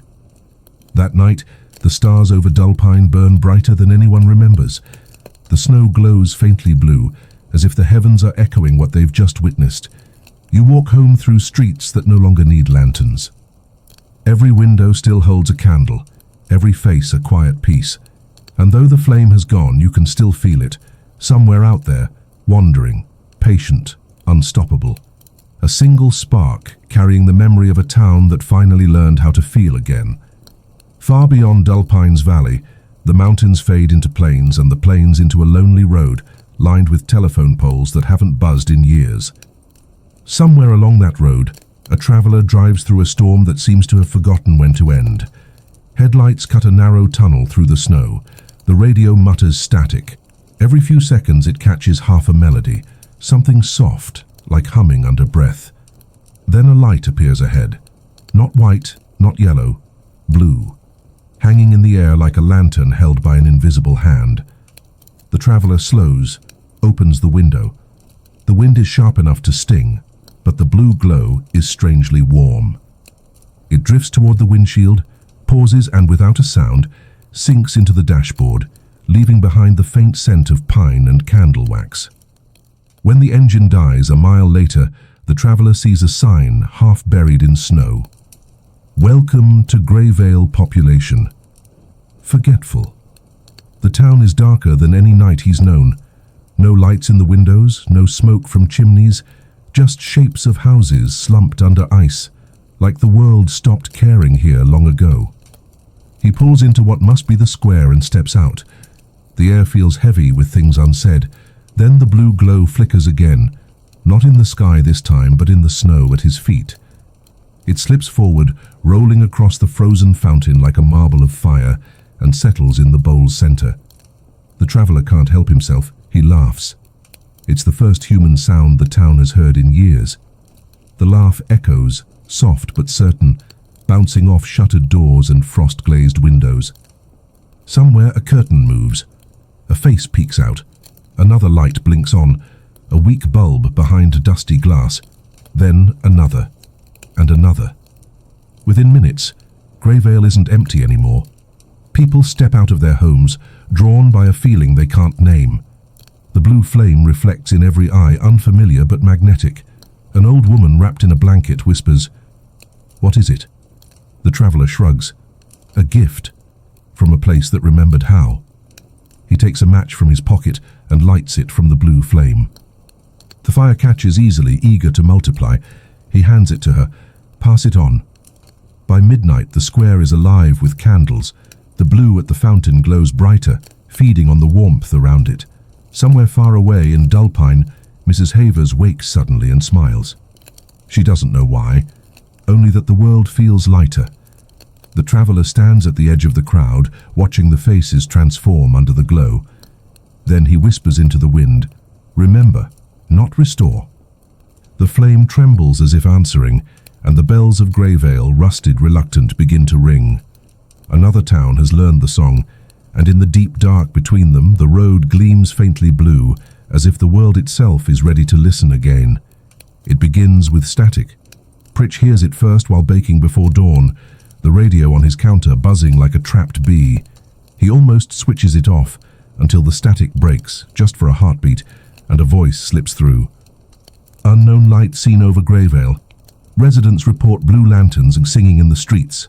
He freezes, flour dust ghosting from his hands. Then he laughs, loud, astonished. "It's spreading," he whispers. By mid-morning, the whole town knows. News trickles in like melted snow. Snippets of audio from neighboring villages, garbled transmissions, travelers bringing rumors of strange lights moving east to west, appearing wherever winter feels longest. You're in the square when the first letter arrives. A young courier rides through the snow and hands it to Tobias. The envelope is lined with soot, the seal stamped with a snowflake, exactly like the one you once found on the heart's box. Tobias tears it open and reads aloud. To the people of Dullpine, we do not know how your light found us, only that it did. Our town is awake again. Children are singing names they'd forgotten. We don't celebrate yet, we simply remember. Thank you for reminding us that winter has a heart, Greyvale. The crowd goes still. For a moment even the wind stops. Mrs. Havers stands beside the fountain, her cane planted firm in the snow. There, she says softly, that's what remembering looks like.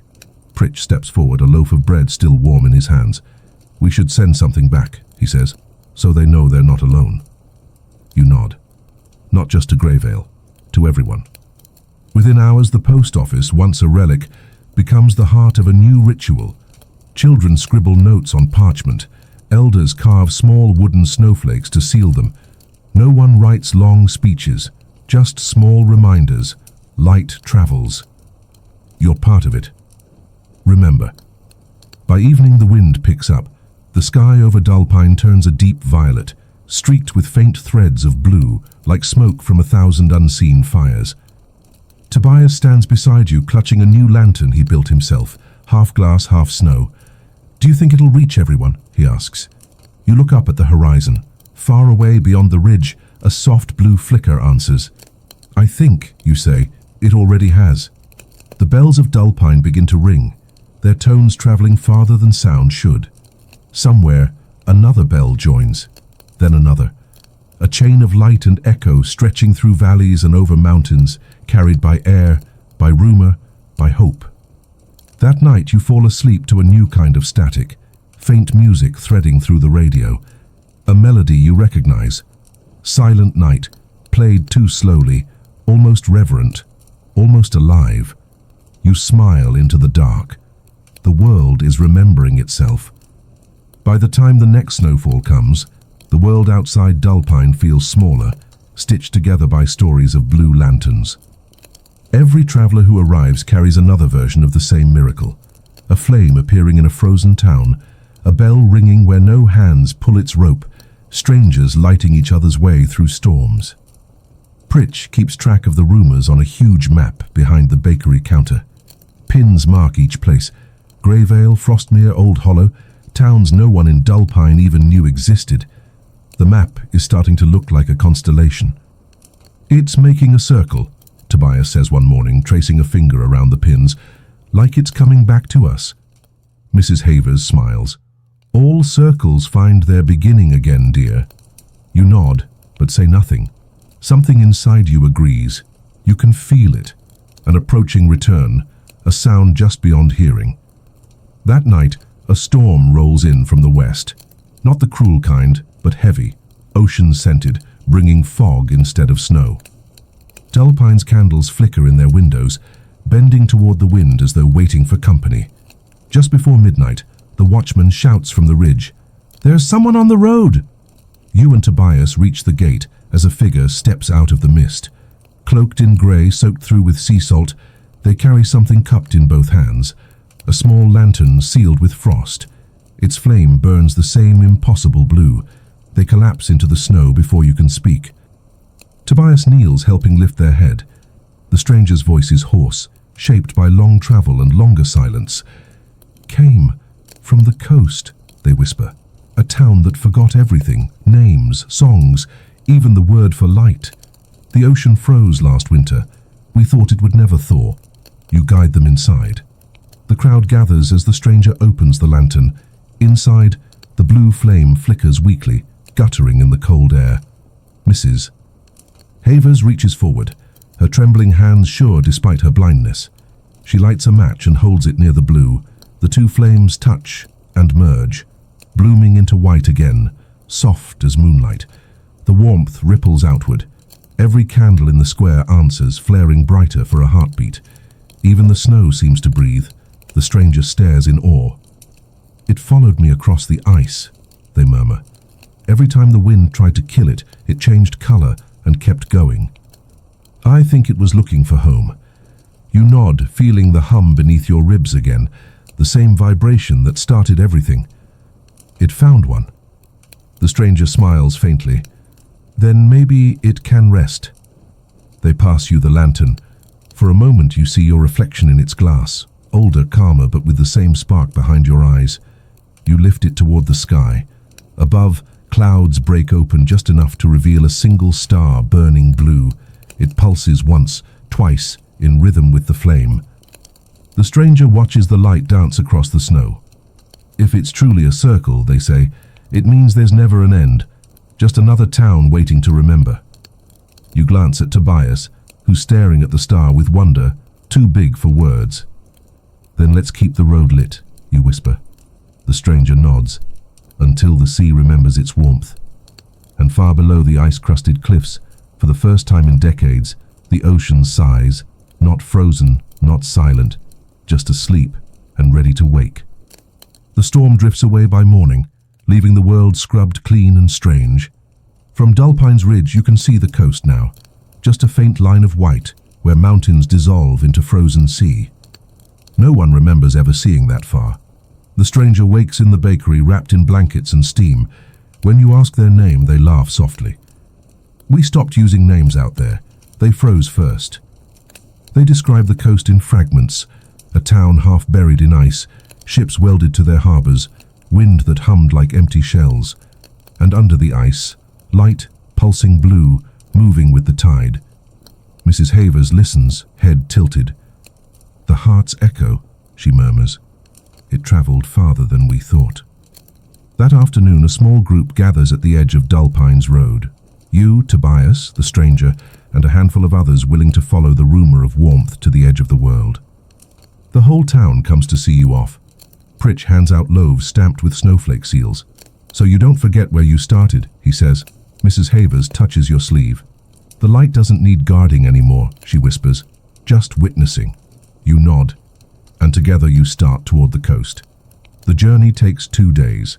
The snow deepens, the air turns to glass, and the sound beneath the ground, the old hum of the heart, fades into a slower rhythm, like waves breathing under sleep. By the second night you reach the cliffs.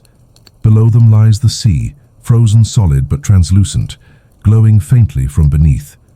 The light there moves in patterns, circles, spirals, like something ancient tracing its memory. The stranger kneels, pressing a palm to the ice. This is where it began for us, they say. The first lantern washed ashore here a year ago. We thought it was lightning trapped in glass. You kneel beside them. Beneath the surface you can see it, a vast shape, faintly luminous, heart-shaped like the one beneath Dullpine, but deeper, older. Its glow flickers in the rhythm of tides that no longer move. Tobias sets his lantern on the ice. The blue flame inside pulses once, then twice. The sea answers, soft light rippling outward for miles, breaking into veins that stretch toward the horizon. A sound rises, a low, resonant chord that makes the cliffs vibrate. The ice begins to sweat. Steam curls up in ribbons, carrying the scent of salt and pine. The stranger grips your arm. It's waking. You watch fissures spread across the surface, not with violence but grace, like the ocean is taking a long, slow breath after centuries of holding it in. When the first crack reaches the shore, warm mist rushes around you. The blue light blazes through it, painting every face with the color of impossible dawn. For a moment you hear whispers, not voices but memories. Sailors singing, waves breaking, children laughing on distant docks. The sea isn't angry, it's grateful. Mrs. Havers' words echo in your mind. The light doesn't need guarding, just witnessing. You step back, raise your lantern high and whisper into the wind. Remember, not restore. The ocean exhales.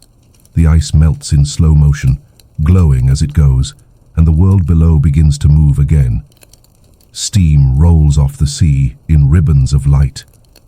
Each breath of wind carries warmth that smells of salt and wood smoke, the impossible scent of summer hidden inside winter. The stranger kneels at the edge of the cliff, eyes wide. Below, the ice has opened into slow-moving water, luminous from beneath. Shapes drift just under the surface, lanterns, hundreds of them, glowing the same blue as the flame that left Dullpine. They rise and sink in rhythm, as though the ocean itself were breathing them in and out. Tobias grips your hand. "Here it's full of lights," he whispers. You nod. Maybe it always was. A single current separates from the others, swirling directly below you. Something vast stirs in that whirl, a darker pulse within the glow. It isn't threatening. It feels old, a heartbeat as ancient as the tide. The stranger points. That's where the first one came from. You step closer to the brink. The mist clears just enough for you to see it. An enormous lantern half buried in coral and ice, taller than the church steeple. Its frame is rusted brass, its glass cracked but still shining. Inside burns a flame the color of morning, the exact blend of gold and blue that once filled Dullpine's sky. Mrs. Haver's words echo in memory. The heart of winter. Tobias whispers, "There's another heart down there." The stranger shakes their head. "Not another, the first. Yours was a reflection." The revelation settles over you like snowfall. The hearts weren't separate. They were echoes, fragments of one original light scattered across the world, waiting to be found by people who'd forgotten warmth. You watch the great lantern pulse. Each beat sends trails of blue fire racing along the water's surface, darting toward distant horizons.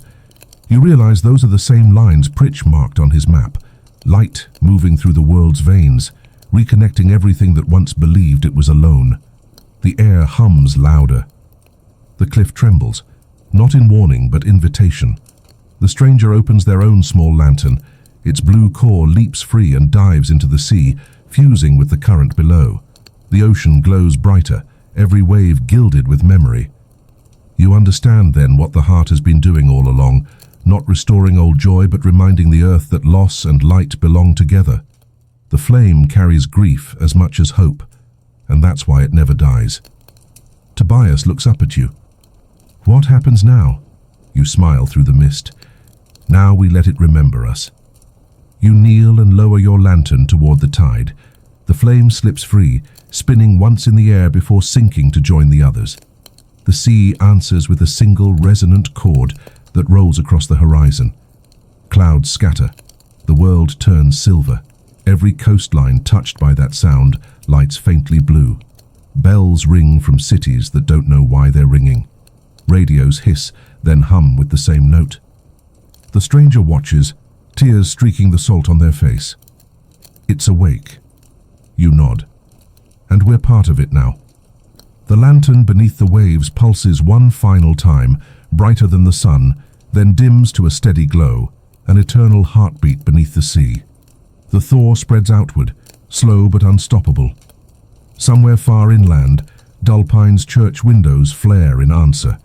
The circle is complete. For 3 nights, the tide hums like a choir with no words.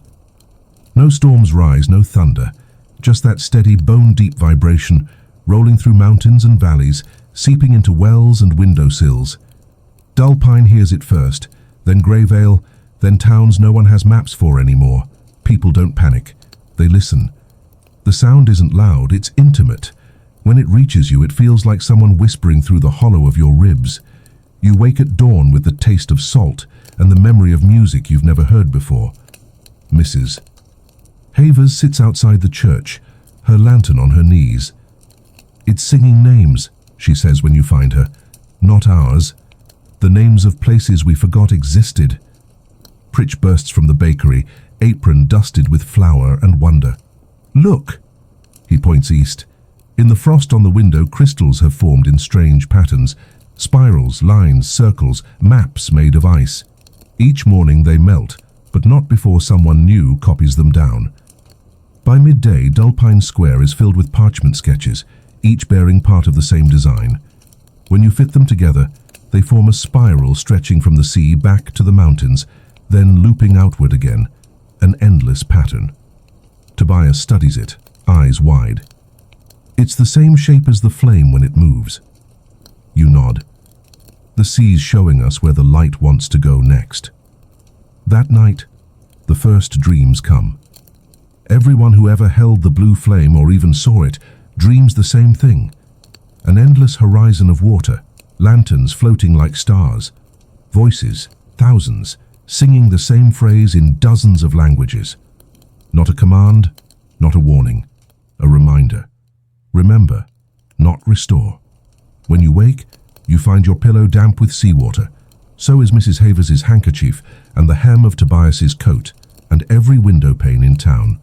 The ocean has started sending its tide through dreams instead of rivers. Children claim they can see pictures inside puddles, cities lighting up, strangers passing candles through open windows, even animals standing still under the blue glow as if listening. Pritch sketches them all, his map now alive with motion. It's teaching us where hope hides, he says. As evening falls, you climb the church tower. From there, the view steals your breath. The mountain valleys below flicker faintly blue, like veins of light pulsing under the world's skin. Each pulse syncs with the rhythm of the distant sea. Tobias joins you, clutching a telescope far too big for his hands. I think the ocean's talking to everyone at once, he says. It's not talking, you answer. It's remembering out loud. He smiles. So we listen. You rest a hand on the railing, feeling it vibrate with the faint hum carried on the wind. We listen, you say. And when it tells us who's next, we send the flame. Below you, the candles of Dullpine sway in unison with the rhythm of the sea. The whole town breathes in time with something vast and merciful. For the first time in history, December doesn't feel local, it feels planetary. By the fourth night, the sound of the sea is no longer only a sound. It's motion. Low on the horizon, faint blue ripples roll across the snowfields, slow, weightless, leaving no mark except light. They crest against fences, drift through pine forests and keep moving, unbothered by hills or walls. Children chase them barefoot, laughing as the glow brushes their skin like warm breath. Where the waves pass, frost softens and trees exhale tiny bursts of green. Dullpine smells briefly of spring before the air cools again. Pritch records everything. He stands in the square with his notebook, hair full of snow, muttering measurements. The wavelength matches the church bell's tone, he says. It's scientifically impossible. Then he grins. So I suppose we're beyond science now. Mrs. Havers listens, head tilted. It's knocking, she murmurs. The sea is knocking on all the locked doors of the world. You walk with Tobias toward the ridge. From there you can see other towns flickering in the distance, tiny constellations winking to life one by one. Between them, the blue waves travel like migrating birds. Tobias points east. That one wasn't there yesterday. The light pools around a cluster of ruins half buried in snow, old mining shacks, silent for generations. As the wave touches them, something extraordinary happens. The windows fill with images. Not reflections, not ghosts, memories. Miners singing, a woman hanging lanterns along a porch, children waving at a train that no longer runs. The light doesn't stay. It moves on, leaving the ruins quiet again. But the air feels gentler, like the past has been acknowledged. Remember, not restore, you whisper. The pattern makes sense now.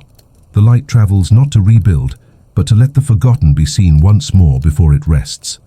By dawn, the waves reach the forest. Every pine trunk glows faintly along its grain. The river that once froze solid now runs thin lines of blue beneath the ice, humming the sea's melody.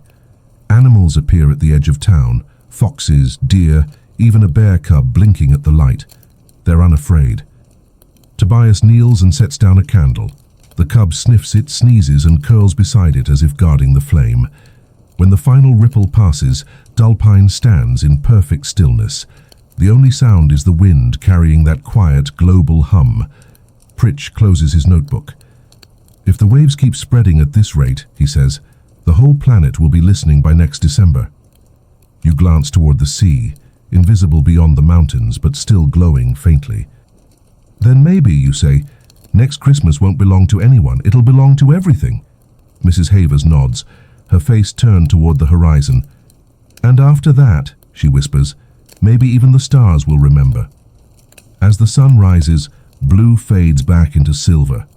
The world exhales, lighter for what it has shared, And somewhere far beyond Dullpine's ridge, another bell answers. The first report comes from a pilot. He's flying over the capital when he sees it, a thin blue tide moving through the clouds like lightning that refuses to strike. It doesn't flash, it flows. Down below, the city doesn't notice at first. Neon drowns out stars, sirens trade songs for warnings, and people live at the speed of forgetting. But the light is patient.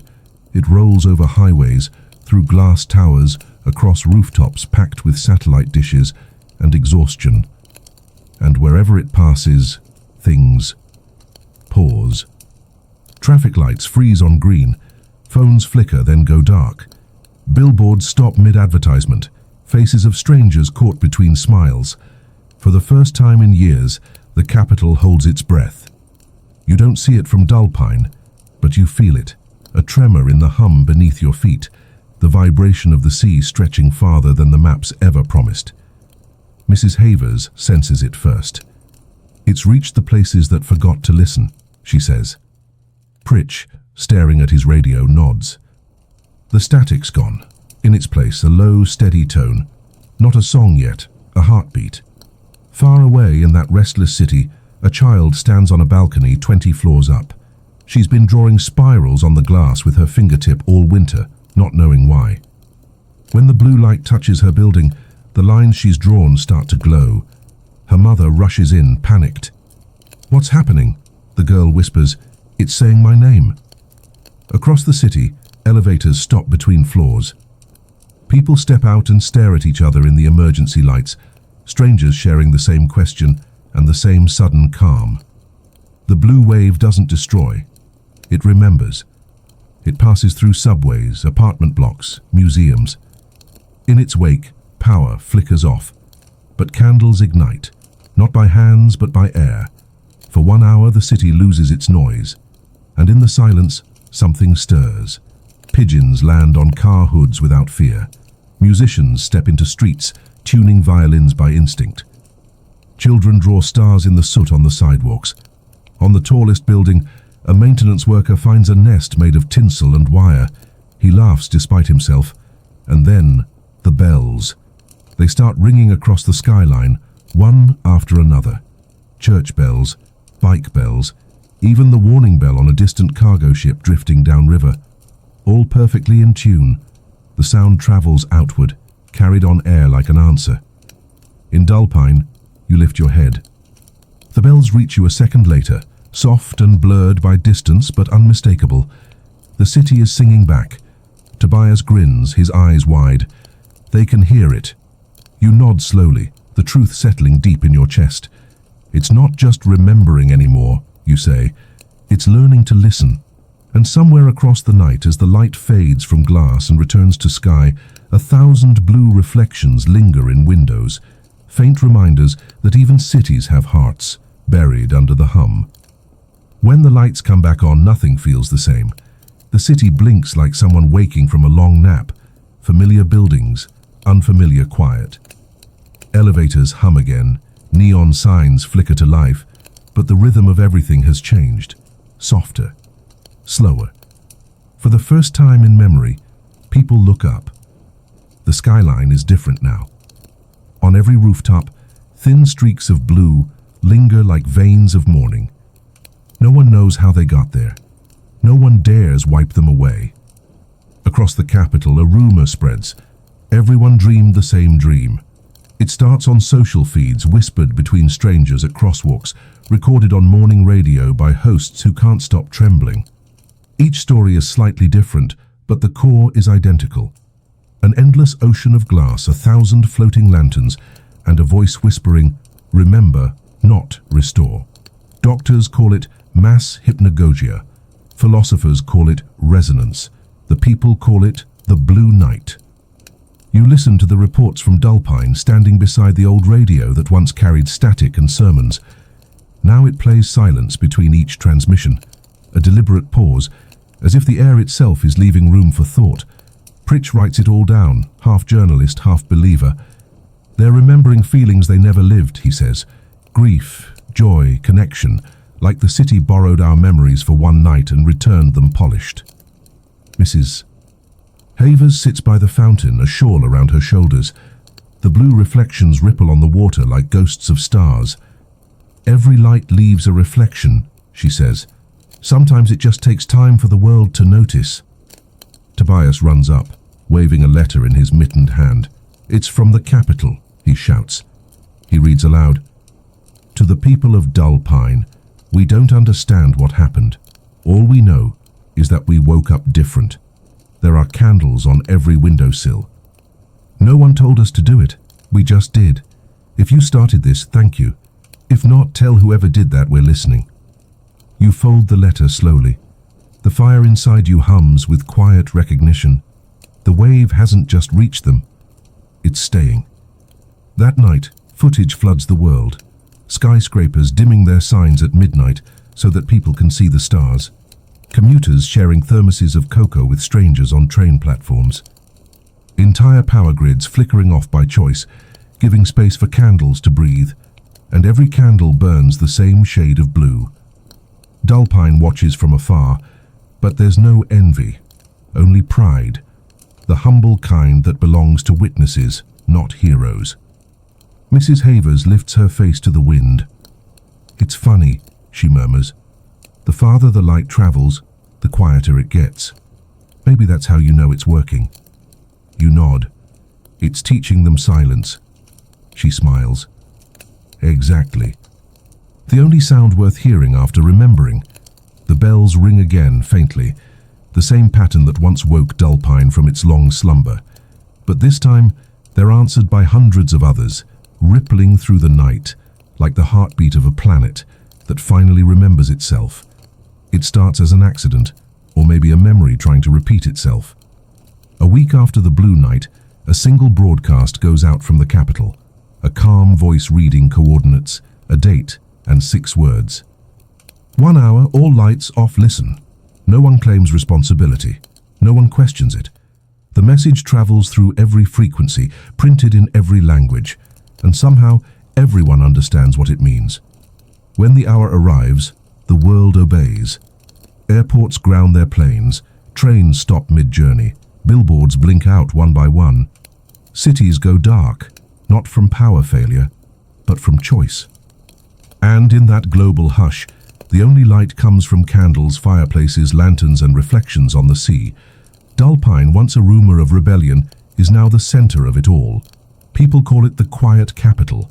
Reporters come and find nothing to film except stillness, snow, and the faint hum of bells echoing through the mountains. From your window you watch the glow of countless campfires scattered across the valley. The whole world has gathered, in their own homes, their own languages, to do what Dullpine taught them. Remember without trying to restore. Mrs. Havers sits in her usual chair by the fountain. Tobias curls beside her, half asleep, the reflection of blue light swimming in his eyes. "You know," she says, "when I was a girl, silence was something we feared. We thought if the noise stopped, we'd have to face ourselves." "And now?" you ask. She smiles. "Now it's the only sound that feels honest." At exactly midnight, the bells ring. Not just Dullpine's, but every bell tower, every buoy, every wind chime across the world. Not in unison, but in harmony.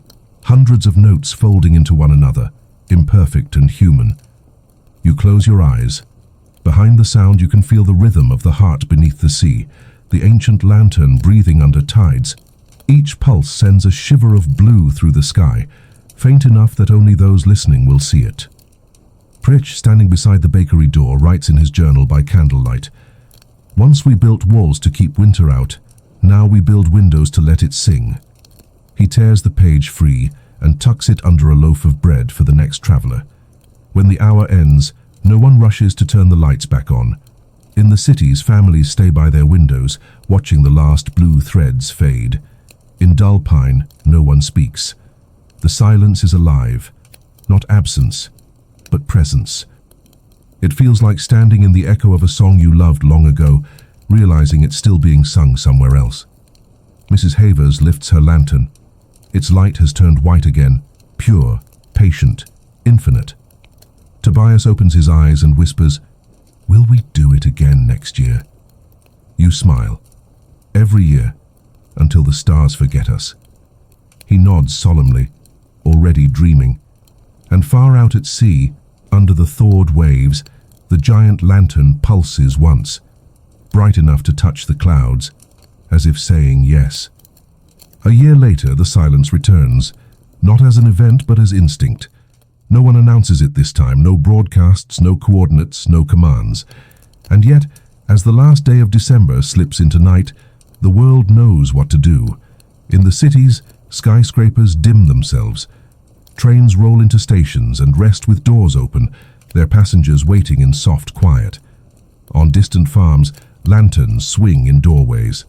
At sea, ships lower their flags and let their decks glow in blue. And in Dullpine, the place where forgetting once felt safer than hope, the fountain still burns with its eternal flame. The air carries no noise, only breath, the rhythm of billions of people listening together. You stand in the square beside Tobias, who's taller now but still carries the same lantern he once guarded as a boy. Pritch's bakery door stands open, the smell of bread drifting through the cold. Mrs. Havers sits by the fountain, wrapped in a blanket embroidered with stars. Her hair is silver, her smile endless. Tobias whispers, "It feels different this year." You nod. Last year, the world was learning to remember. This year, it already knows. When the clock tower strikes midnight, no bells follow. Instead, the silence deepens, a hush so complete it feels like standing at the center of the world's heartbeat. Then, faintly, a vibration runs through the ground, not the hum of machines, but the living pulse of the heart beneath the sea. It rises through earth and snow, into soil and stone, into bone. Every lantern flickers once, sinking to the rhythm. Light ripples outward in waves, slow even, breathing. You realize what's happening. The heart is teaching the planet to breathe together. People begin to feel it before they see it. In every town and city, eyes close, shoulders drop, tears fall without sadness. The light doesn't blind. It warms, moving through streets and rivers, through circuits and nerves. It reaches birds in flight, whales beneath thawed ice, seeds buried under frozen ground. It reaches everything that's ever waited for warmth. And then, for one timeless minute, every candle and every star burns the same color, that impossible blend of blue and gold. You hold your breath. The world holds it with you. When the glow fades, the sky doesn't return to black. It turns to deep silver, threaded with faint veins of light, as though the world itself has veins now, carrying memory instead of blood. Mrs. Havers lifts her face, her eyes milky but full of light. "There it is," she says softly. "The world's heartbeat.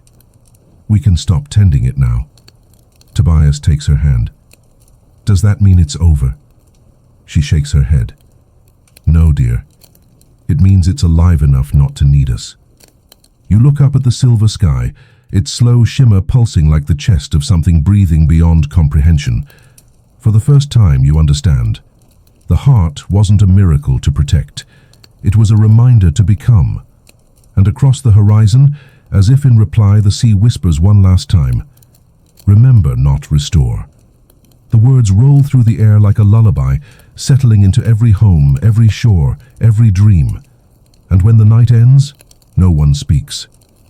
They simply listen to a world that finally remembers its own light. Years drift by like slow snow. The blue glow is no longer a miracle, it is weather. It threads through clouds at dusk, hums inside rivers, flickers in the pulse of streetlights. Children grow up thinking every winter sky was always silver, every silence always full. Most people don't remember Dullpine by name. They know it only as the first quiet. And yet each year when December approaches, travelers appear on its single road. Pilgrims with lanterns strapped to their packs, seekers carrying nothing but stories. They come not for miracles, but for stillness, for proof that a place once dared to stop shouting. You're older now, your hair dusted white like the mountain peaks. The town no longer needs a mayor, but people still find you in the square. They ask questions you can't answer. What did the first light look like? Did you ever see the sea thaw? Is the heart real?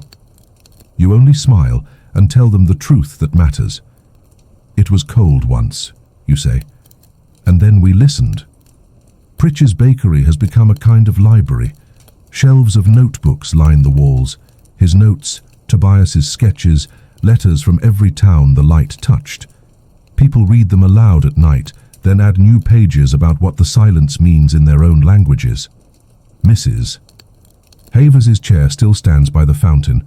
She's gone now, but the blanket embroidered with stars rests on the seat, warmed by a candle that never burns out. Travelers leave gifts there, folded paper lanterns, rings of dried berries, broken bells repaired with wire. Tobias keeps the square alive. He teaches the children to light candles with patience instead of matches, to watch the wick catch before the flame. That's the moment, he tells them, the remembering. One afternoon, a group of students from the capital arrives. They've only known cities of blue glass and gentle silence. They want to see where it started. They interview you on the steps of the old church, microphones blinking red. What do you call what happened here? One asks. You think for a long time. It wasn't a miracle, you say finally. It was practice. The student frowns. Practice for what? For listening. For being kind enough to notice warmth when it returns. They write it down, puzzled but moved. When they leave, they carry pieces of the old garland, bits of wax, a crumb of Pritch's bread, tiny relics of the ordinary. That night, Dullpine glows with visitors' lanterns, thousands of them swaying in the wind. The town looks younger for a moment, alive, breathing, awake. You stand beside the fountain, watching reflections ripple like constellations. Somewhere beyond the mountains, the ocean sighs, a low, contented breath the world has learned to share. And you realize Dullpine is no longer a story. It's a language the world learned to speak again. The pilgrims have gone. Only lanterns remain, rows of tiny suns bobbing on the fountain's surface. The night is windless. The air smells of bread and pine. Tobias is the last to leave the square. He's taller now, the calm weight of years in his shoulders. When he kneels to collect the gifts, people left on Mrs. Havers's chair. His hand brushes something hard beneath the blanket, a brass key small enough to lose in a pocket. Tied to it is a note in her looping script. For when the silence feels too perfect, he brings it to you. Together, you search the fountain, running fingers along the stone rim until you find it, a keyhole worn smooth by water and time. The lock turns with a sigh. A section of stone lifts, revealing a narrow stairway spiraling downward into the dark. No one in Dullpine knew it existed. You light a lantern and start down. The air grows warmer with each step, tasting faintly of salt. At the bottom waits a small chamber carved into bedrock. Its walls glitter with flecks of mica, reflecting the flame like constellations. In the center stands a chest made of driftwood, sealed with wax stamped by the same snowflake mark that once appeared on the heart's box. Tobias breaks the seal. Inside, wrapped in cloth, lies a single object, an hourglass filled not with sand but with light, tiny particles drifting like dust in sunlight. They move slower than time, faster than thought. A folded letter rests beside it. You unfold it carefully. The ink has faded, but the handwriting is steady. To whoever still remembers, we kept the light to survive the dark. But even light can become another cage if we never let it rest. This hourglass holds a fragment of the heart's breath. Turn it only when the world forgets to listen, not to summon miracles but to remind silence of its purpose. Let the light sleep too. M.H. Tobias touches the glass.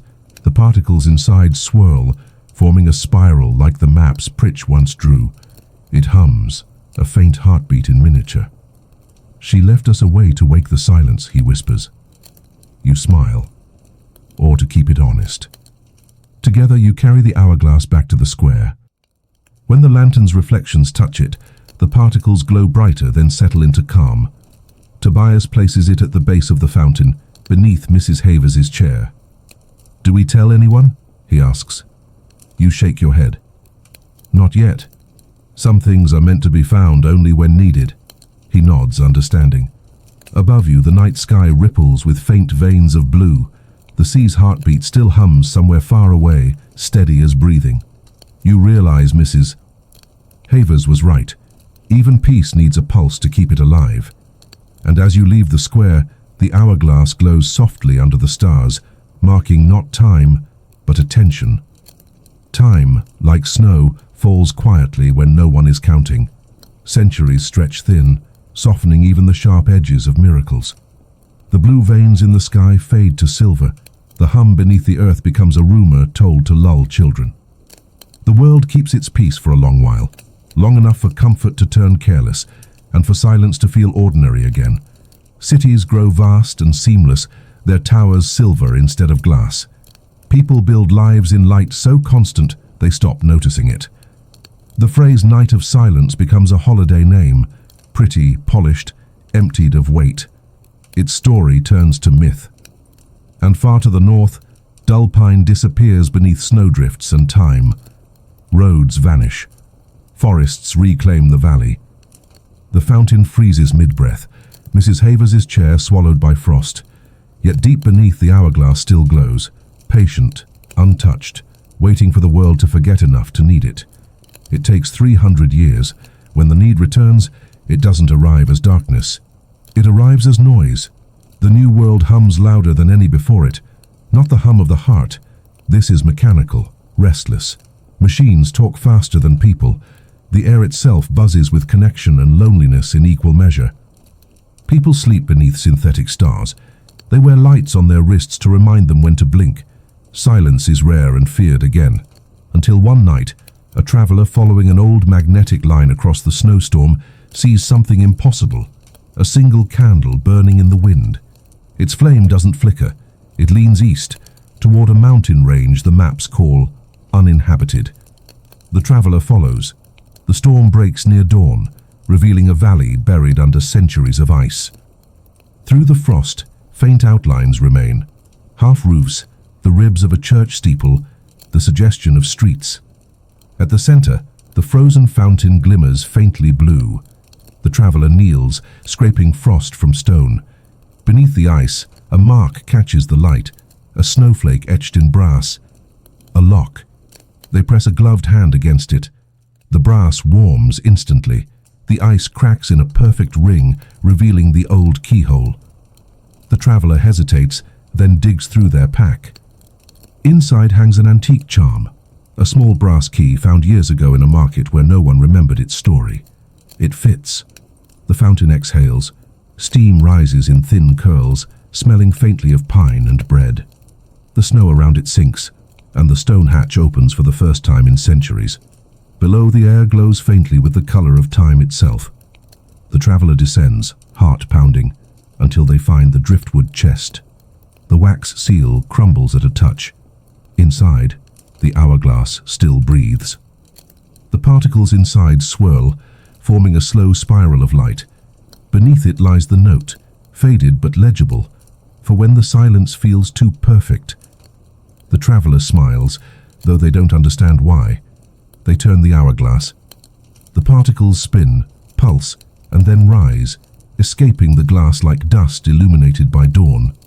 They float upward through the tunnel, through snow and centuries, until they touch the sky. And the world, for the first time in ages, remembers to stop. Every screen freezes.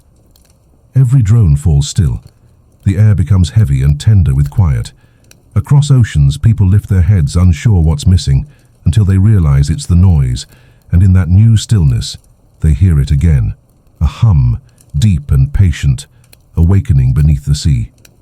Dullpine has been found. The silence spreads faster than any signal ever built. No network carries it, yet it moves through everything, metal, water, bone, like breath. In the cities, traffic halts mid-motion. Drones hang motionless in the sky, their rotors whispering down to stillness. People remove their ear implants and, for the first time in their lives, hear the raw sound of air moving. Some cry without knowing why. And deep in the valley, the traveler stands by the fountain watching light bloom under the ice. The hourglass, now empty, rests in their hand. Its glow has moved to the world itself. The fountain ripples. Frost melts in slow spirals, exposing words long buried under snow. Old engravings carved by a generation that believed silence was sacred. Remember, not restore. The traveler traces the letters with trembling fingers. "What does it mean?" they whisper. A voice answers, not from outside, but within, a tone that feels like it's spoken through every memory they've ever had.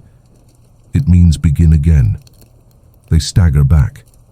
The valley glows brighter. The air hums softly, the same note that once rose from the heart beneath the sea. The traveler feels it move through their chest, sinking to their pulse. They realize the truth with quiet certainty. The world doesn't find keepers. It makes them. Above, the sky shifts from silver to blue, then to that impossible mix of both, the color of remembering. A shape forms within the fountain, not water, not ice, something in between. It rises slowly, a column of liquid light shimmering like glass breathing. Inside it, shadows swirl. A church, a snowflake, a blind woman's smile, a boy with a lantern. Dullpine's memory, distilled into motion. The traveler watches, breath fogging the air. "Are you showing me the past?" The voice hums again. Not the past, the rhythm. Images flicker faster, waves thawing, bells ringing, cities glowing, oceans pulsing with blue fire. Every heartbeat in the story that came before, now collapsing into one single moment of remembering. Then silence. The column of light steadies, narrowing until it becomes a single thread that winds around the traveler's wrist and vanishes beneath their skin. The hum settles inside them. When they exhale, the air shimmers faintly blue. When they close their eyes, they see the world as veins of light connecting everything alive. They kneel beside the fountain, setting the empty hourglass in the snow. "I understand," they whisper. "The light doesn't belong here anymore." The wind stirs, scattering flakes in spirals. They stand, turn toward the ridge, and begin walking, carrying the hum in their heartbeat, the warmth in their palms. As they climb, the valley dims again, but not to darkness, just to rest. The fountain freezes, the hourglass half buried, waiting for whoever forgets next. When the traveler reaches the crest of the mountain, dawn breaks. The sky flashes once, pure and blue. Below, for a heartbeat, Dullpine shines like the reflection of a star. And somewhere far away, beneath the sea, the heart stirs and smiles in its sleep. Snow follows the traveler for days, though no storm ever forms. The flakes move as if guided by rhythm, swirling, slowing, falling in time with their heartbeat. Every step hums faintly beneath their boots, the same tone that once slept under the sea. The world they walk into has forgotten rhythm. Cities run on endless motion. Lights never dim. Time never pauses to breathe. People speak faster now, like they're afraid silence might bite. Music exists, but no one listens.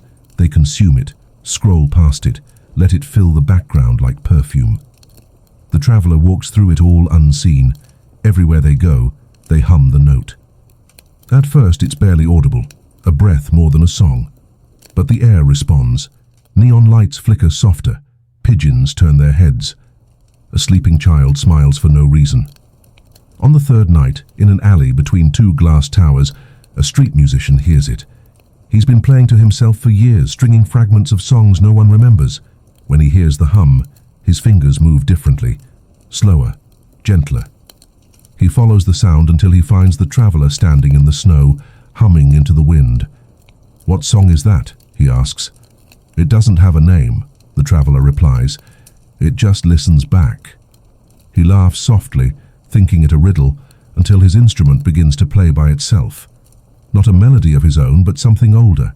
Simple, circular, infinite. The sound spills down the alley, low and warm. Pedestrians stop. Windows open. Somewhere, a security drone pauses mid-flight. And then the first note finds its echo. A woman across the street hums along, eyes closed. A bus driver kills his engine just to listen. An entire block stills, the noise thinning into harmony. The traveler watches without speaking. The hum is no longer theirs, it's ours again. By dawn, the city has changed. No one speaks about it directly. They just move differently. Slower, kinder. Shopkeepers open early without rush. Commuters share umbrellas. Someone plants a candle at a bus stop. The musician finds the traveler by the river. "What did we just do?" he asks. "You remembered how to feel the pause between notes," the traveler says. "That's where everything lives." He frowns, trying to understand. "Where are you going next?" "Wherever the hum stops," they reply. They start walking again, following the faint pulse in their chest that points them toward the next silence, waiting to be awakened. Behind them, the city holds its breath. Then, almost shyly, it begins to hum back.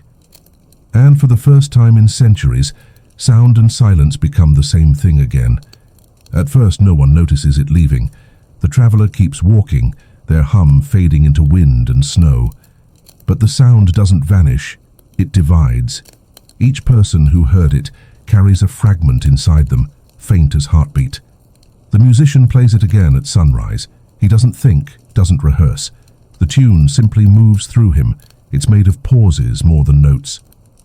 A rhythm that fits between heartbeats, between breaths. A woman waiting for the train catches herself humming the same pattern. She doesn't know where she learned it. By noon, the melody drifts through markets, alleys, hospital corridors, construction sites. No instruments required, only breath. People call it different names. The breath song, the pause, the blue tone. But no one claims to have written it. They just remember. Broadcast systems can't record it. Microphones capture only silence. Yet audiences swear they can hear it in the gaps between commercials, in the air after thunder, in the pause before saying someone's name. Scientists try to study it. They find nothing measurable, only a strange coherence between listeners' heart rates when the silence is played back. The world is sinking without realizing it, and through all of this, the traveler keeps walking, through plains now glowing faintly blue, through cities that pulse to the same invisible rhythm. They reach the ocean, not the frozen one of Dullpine's time, but a restless living sea. The water glows beneath the moon, breathing to the same tempo as the song. People begin to gather on beaches around the world. They don't speak, they just hum. The sound rolls like tidewater, crossing continents without effort, folding time into rhythm. Old machines flicker on again, but softly, engines idling in tune, wind turbines humming like choirs. Animals join. Whales, wolves, birds migrating in new patterns, wings cutting through blue light. Everywhere things that never met are suddenly in time.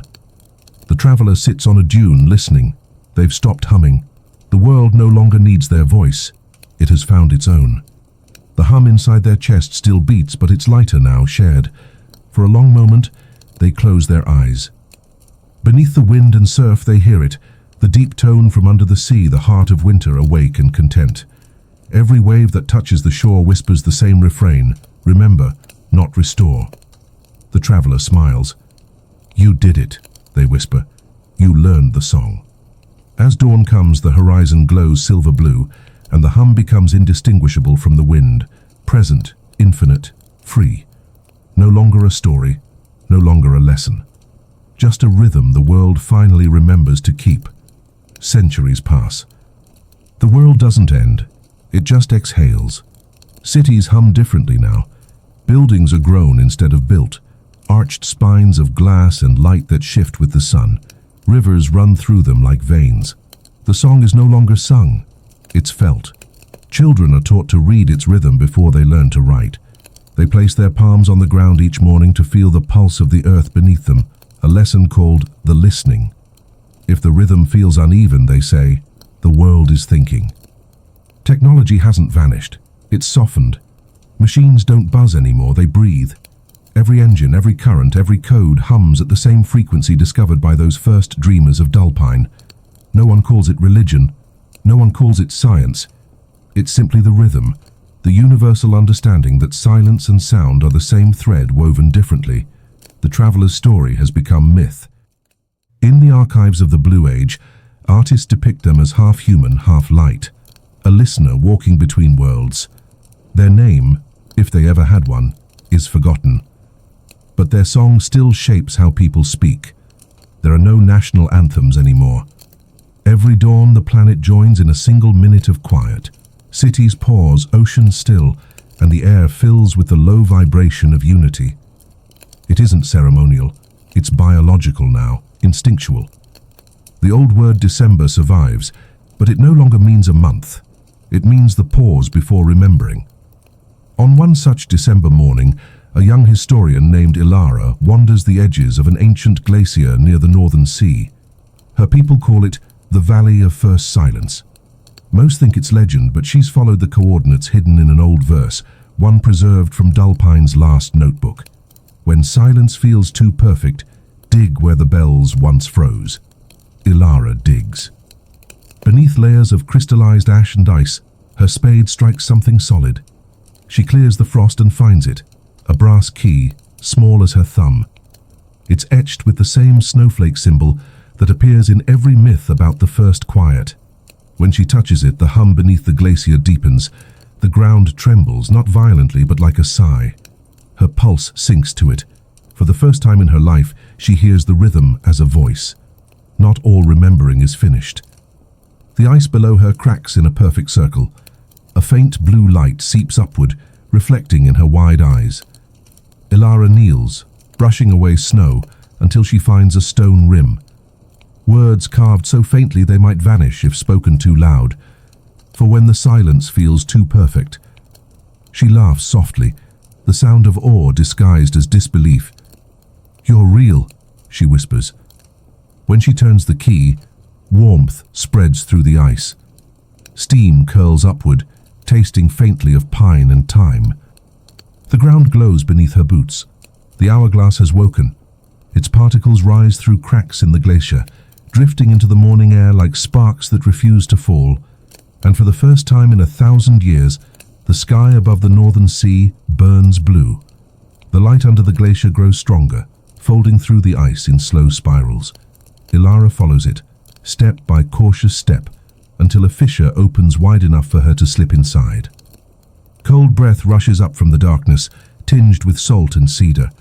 She lowers a small sphere of resonant glass, her era's answer to a lantern. It vibrates softly, catching the frequency of the hum below and glowing in response. The tunnel curves downward, walls smooth as frozen rivers.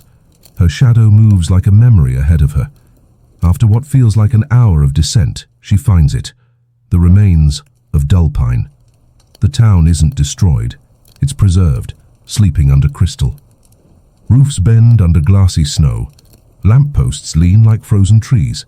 The fountain stands at the center, its basin filled not with water, but light, a still pool of blue fire. At its base rests an empty chair. The outline of fabric clings to it, fragile as dust. Ilara approaches, breath catching in the thin air. Symbols cover the fountain's rim, maps, constellations, the spiral of the heart. Beneath them, an inscription in old language. Every silence has a keeper. She touches the script and feels warmth impossibly. The surface ripples, sound faint as whispering snow fills the chamber. A voice speaks, not mechanical, not spectral, human, old, patient, kind. If you've come this far, it means the world forgot again. Good. Ilara freezes. The voice continues. We built remembering into the bones of the planet, not to preserve us, but to give you something to begin from. Memory isn't meant to be permanent. It's meant to be renewed. Every silence must find its listener. The fountain flares, and from its light rises a projection of a figure, a silhouette half-transparent, wrapped in frost and glow, the shape of a person holding an hourglass. We were the first listeners, the voice says. But you're the next. Ilara steps forward. Who are you? She whispers. Names fade. The rhythm doesn't. When you hear the hum, follow it. When it stops, listen harder. The world is never finished remembering. The figure lowers the hourglass into the fountain. The pool absorbs it, turning bright white. The sound rises again, an immense chord that shakes dust from the rafters and sends cracks through the ice above. Ilara lifts her hand instinctively. The hum syncs with her heartbeat. The particles of light swirl upward, circling her wrist, her throat, her breath. Every silence has a keeper, the voice repeats, now inside her head. It's your turn to keep it. The light floods outward, washing through the frozen streets. The ice melts, not into water, but into light itself, becoming air, becoming song. For a moment, Dullpine wakes again, shimmering under the glacier like a memory too beautiful to stay buried. Ilara stands at its center, alone but not lonely. The hum has changed frequency. It matches her pulse now. She looks up toward the fissure above. Through it, the first dawn of a new December breaks, refracted through layers of blue and silver. And the light forms words across the walls of the cavern: remember, not restore.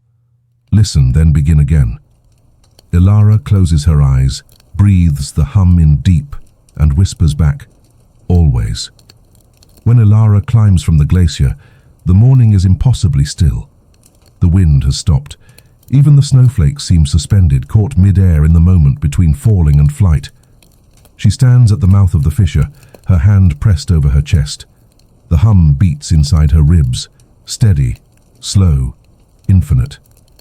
It isn't loud. It doesn't need to be. The world is already listening. Below her, the valley that once held Dullpine glows faintly beneath the ice. The light moves like breath, expanding and contracting as though the town itself is exhaling after centuries of silence. Ilara whispers into the air, "I hear you." The reply isn't sound, it's sensation. The hum ripples outward, traveling through the ground, through the sea, through the veins of the planet. It passes effortlessly into every living thing. The rhythm returns. Across the blue age, cities pause, machines halt mid-motion, their cores resonating at a new frequency, oceans calm, skies pulse, and within every heartbeat of every creature, the same note emerges. A tone long buried but never lost. People look up, startled. Some kneel, some laugh, some simply breathe differently, as though remembering how. In the capital, a council of scholars listens in awe. Their instruments, designed to measure silence itself, begin drawing spiral patterns across their screens, familiar shapes from ancient records, the same pattern carved into Dullpine's stones. One scholar murmurs, "It's the pulse." Another corrects softly, "No. It's the world remembering how to listen." Back on the glacier, Ilara closes her eyes. When she exhales, mist curls from her lips, glowing faintly blue. Each breath joins the air and disperses, carrying fragments of the hum outward. Above her, clouds shift. The color of the sky deepens into that ancient hue, the impossible blend of silver and blue, dusk and dawn entwined. She feels it, an awareness stretching far beyond her, touching every mind that still dreams. Through that shared silence, voices whisper, not words, just emotion, joy, grief, wonder, all at once. The song begins again, not from Ilara, but from everywhere. The sea hums its verse, the forests answer in resonance. Cities add rhythm with their heartbeat machines. The air trembles, not from thunder but from remembering. Ilara looks toward the horizon.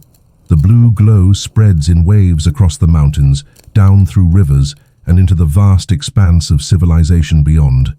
She kneels, presses her palm to the ice, and feels Dullpine's pulse, ancient, steady, forgiving. "Thank you," she whispers. A single bell rings somewhere deep below the glacier, soft, clear, timeless. Ilara rises, snow swirling around her in slow spirals that echo the hourglass's motion.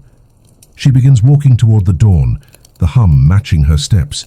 Each footprint glows for a moment before fading, absorbed by the snow as if the world itself is learning the rhythm from her. By the time she reaches the ridge, the light of the new sun spreads across the horizon. It doesn't blind, it sings. And far beneath her feet, the heart of winter beats once more, not just for Dullpine, but for everything that still remembers how to breathe. The rhythm spreads faster than light because it doesn't travel through space.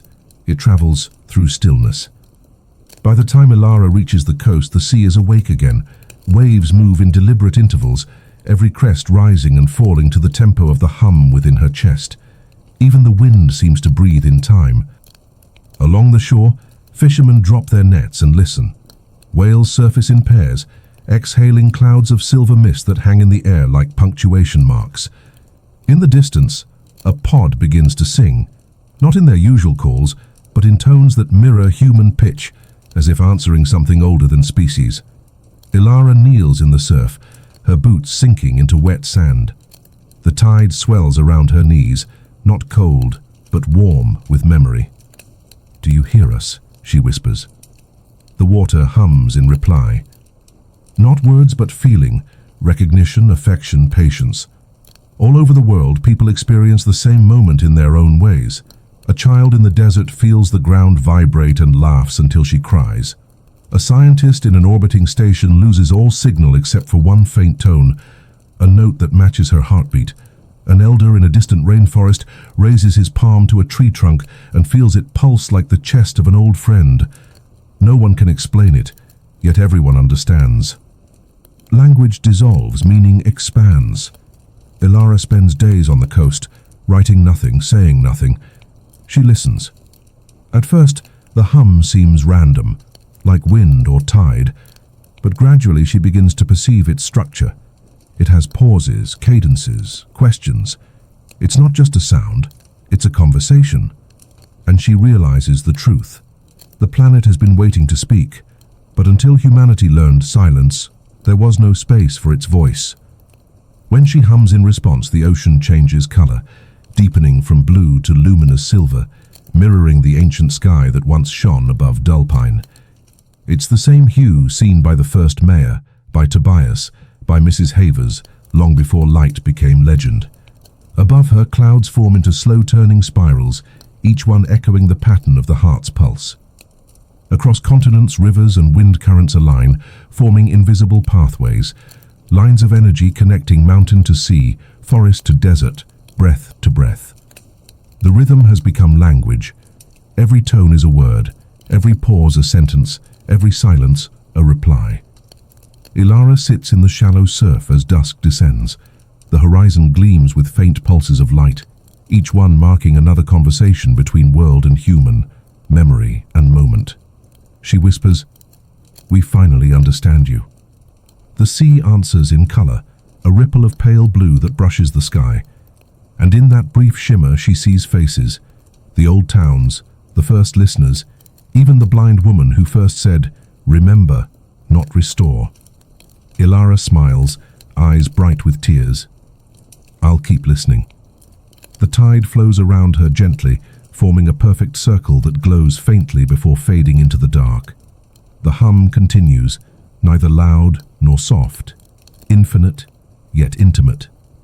It's not a message anymore. It's communion. The world has learned to speak, and this time it knows someone is listening. Years pass, but time feels different now, measured not by calendars, but by pulse. The world no longer turns on seconds, it breathes in cycles. Every dawn begins with a hum that rises from the sea and echoes through the clouds. It rolls across continents like tidewater, touching the tallest spires and the smallest seeds. Everything living answers in its own frequency. Forests rustle, rivers harmonize, hearts adjust. Cities learn to listen. Their towers shift subtly with wind currents, bending toward the hum like sunflowers toward light. Streetlights dim and brighten in rhythm, mimicking constellations that once guided sailors across the thawed oceans. There's no need for alarms, sirens, or schedules. Life now flows with the rhythm's pulse. Ilara lives in a coastal enclave built of glass and coral. Its walls sing faintly when the tide rises, like flutes played by the sea. Her mornings begin with stillness, her palms pressed to the sand as she feels the dialogue beneath her, the conversation between stone and current.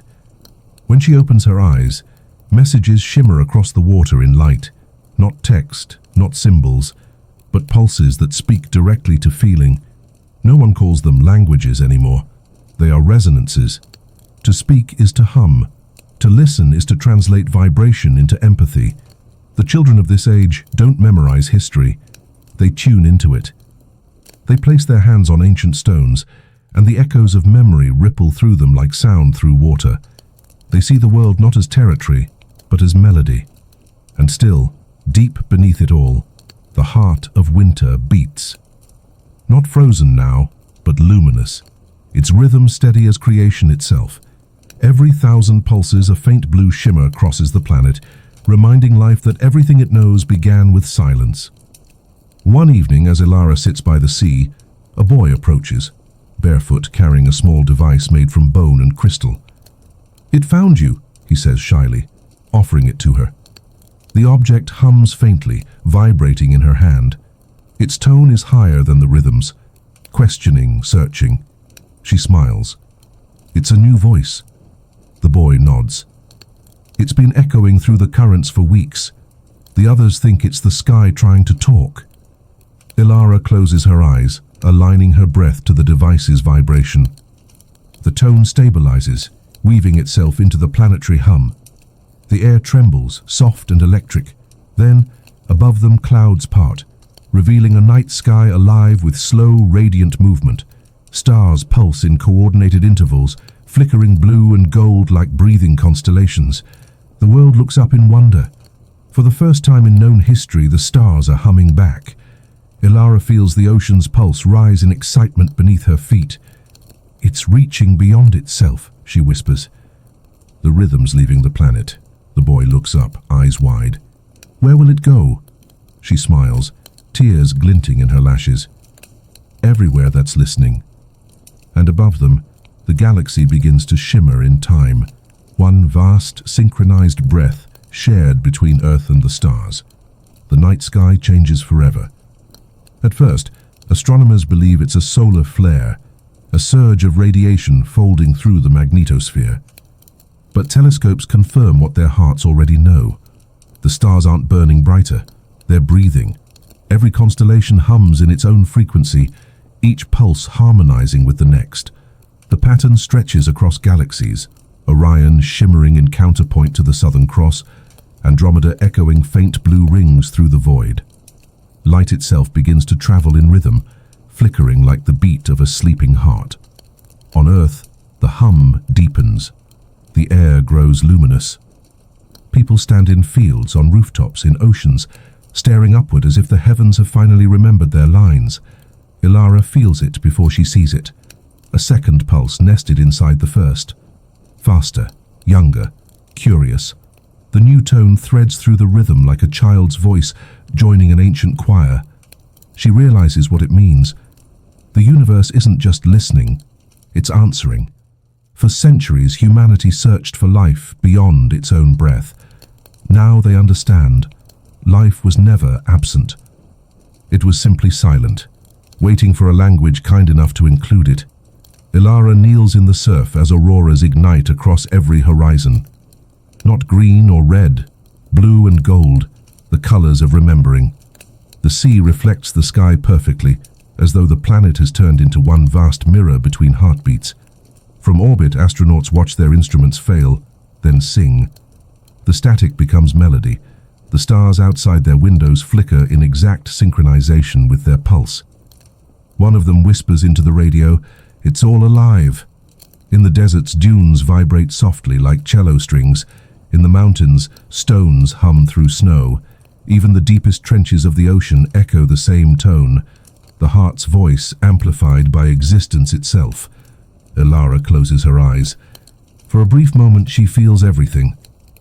Every planet, every tide, every flame in every corner of the cosmos, all breathing in rhythm, all bound by the same humble truth. Silence is the only language big enough for everyone. She understands now why the first listeners said, "Remember, not restore." Because restoration implies loss, but remembering means presence, again and again and again. The stars brighten once more. A shape appears among them, a spiral made of light, spanning constellations. It matches the same design carved into Dullpine's fountain, drawn in Pritch's notebooks, traced in Ilara's dreams. The spiral turns slowly, endlessly, a cosmic hourglass made of galaxies. Ilara whispers to it, voice shaking, "You found the rest of the song." And across the universe, the rhythm answers, not in sound, but in motion. Every star exhales light in perfect time, and for the first time since creation, The cosmos itself keeps the beat. The galaxies hum their lullaby. The ocean swells in harmony, and humanity, tiny and luminous, listens, no longer separate from the song but part of its breath. Above it all, the heart of winter pulses beneath the waves, its rhythm now woven into eternity. The universe has remembered itself. Thousands of years later, history has no empires left, only echoes. The stars no longer burn alone. Between constellations, networks of light connect world to world, threads of living energy tuned to the rhythm that began on a forgotten blue planet. It's not a technology so much as a translation. Matter, learning to hum in the same key as thought. Planets communicate through resonance. Winds shift on one world and are felt as chords on another. Moons orbit in measured tempo, carrying signals written in tides. Across the galaxy, distance no longer separates. Silence bridges it. They call this the quiet sky. On a small observation vessel drifting between suns, a chorus of listeners, descendants of 1,000 worlds, gathers each dawn to greet the hum. No words are spoken, no commands issued. Each being places their hand upon a translucent panel. When their pulses align, the ship sings. It's how they travel, not through engines but through agreement. Ilara's name has faded into legend, but her presence remains. Her likeness is etched in crystal libraries and memory fields, depicted always with one hand to her chest and the other open to the stars. Beneath her image, a simple phrase endures in every known language. To listen is to arrive. Every year, the worlds of the quiet sky mark the pause. A single rotation when all systems still their motion and the entire civilization falls silent. For one full hour, planets, ships, and hearts share the same tempo as the universe. Afterward, new songs are born, not composed but found, growing naturally from the silence like trees from thawed soil. On one such pause, aboard the vessel Havers, a young harmonic engineer named Leo stands at the viewport. The ship's sensors register an anomaly, an ancient tone rising from the edge of mapped space, older than their instruments, deeper than the heart's current frequency. "Is it a planet?" his mentor asks. Leo shakes his head. "No, it's too regular. It's an invitation." The tone pulses again, slow, familiar, impossibly far. The same phrase carried through millennia in vibration, not language. "Remember, not restore." Leo's chest tightens. "That's not a broadcast," he whispers. "It's memory calling home." The ship tilts toward the sound. Stars elongate into rivers of blue light as they glide through resonance, not velocity. Every sensor flickers, translating vibration into geometry, a spiral, vast and slow turning, stitched across the galactic dark. At its center, a planet small and blue wrapped in ancient clouds, Earth, long since silent, long since forgotten. But now, for the first time in ages, it hums again. The crew gathers at the viewport. The ship's hull vibrates softly, syncing with the planet's rhythm, the original pulse that began everything. Leo places his hand on the glass and feels it. Warmth, heartbeat, home. The stars fall into time around them. The universe inhales. Hand across the quiet sky, 1,000 worlds pause mid-motion, turning instinctively toward the sound of their origin. The heart has awakened once more. The ship breaches the upper atmosphere, gliding through curtains of silver cloud. Below lies a world reborn. No cities, no scars of old industry, only forests that glitter faintly with bioluminescent veins, rivers flowing in luminous spirals, mountains breathing slow plumes of mist. The planet itself is alive with rhythm, the same hum that once stirred beneath its seas, now woven through every root and leaf. Leo leans toward the glass, breath fogging it. "It's singing." His mentor nods, awed. "It never stopped. We just forgot how to listen." They land in what once was a northern valley, coordinates pulled from Ilara's ancient archives. The ground glows faint blue beneath the ship's hull. When they step outside, the soil vibrates gently under their boots, greeting them like an old heartbeat rediscovered. "Readings show no decay," says Mira, the ship's historian. "The whole biosphere resonates at a single frequency." She glances at the data scrolling across her wristband. It's tuned to the same tone as the heart of winter. Leo closes his eyes, listening. It's waiting for something. They follow the vibration across the valley until they reach a lake so still it mirrors the sky perfectly. At its center stands a tower of glass and ice, half buried, half grown, no architecture, just crystallized music rising from the ground. The structure pulses softly like a lung. Leo wades into the water. Each step triggers concentric ripples of light. When he reaches the tower, it opens, not mechanically but emotionally, like a flower recognizing daylight. Inside, the air smells faintly of cedar and bread, Pritch's bakery, Mrs. Havers's shawl, Tobias's laughter. Dullpine lives here, remembered by the planet itself. At the center of the chamber rests a pool of liquid light, suspended above it, the hourglass, intact, turning itself slowly, endlessly, its grains of light falling both upward and downward at once. Leo's crew gathers around, reverent. "What is it?" Mira whispers. He touches the rim. The hum beneath his skin aligns with the planet's rhythm. The air thickens with warmth. A voice fills the chamber, clear, ageless, woven from every voice that ever carried the flame. "Welcome home." Leo's eyes widen. "You're not one, not many, just the remembering." The hourglass glows brighter, scattering light across their faces. Images flicker, the lantern rising above Dullpine, the thawing sea, Ilara kneeling by the surf, galaxies breathing in rhythm. All of it converges into the present moment, into this heartbeat of reunion. "You've come far enough," the voice says. "Now breathe. The world no longer needs saving, only seeing." Leo inhales. The light floods his chest, spreading through his veins like calm fire.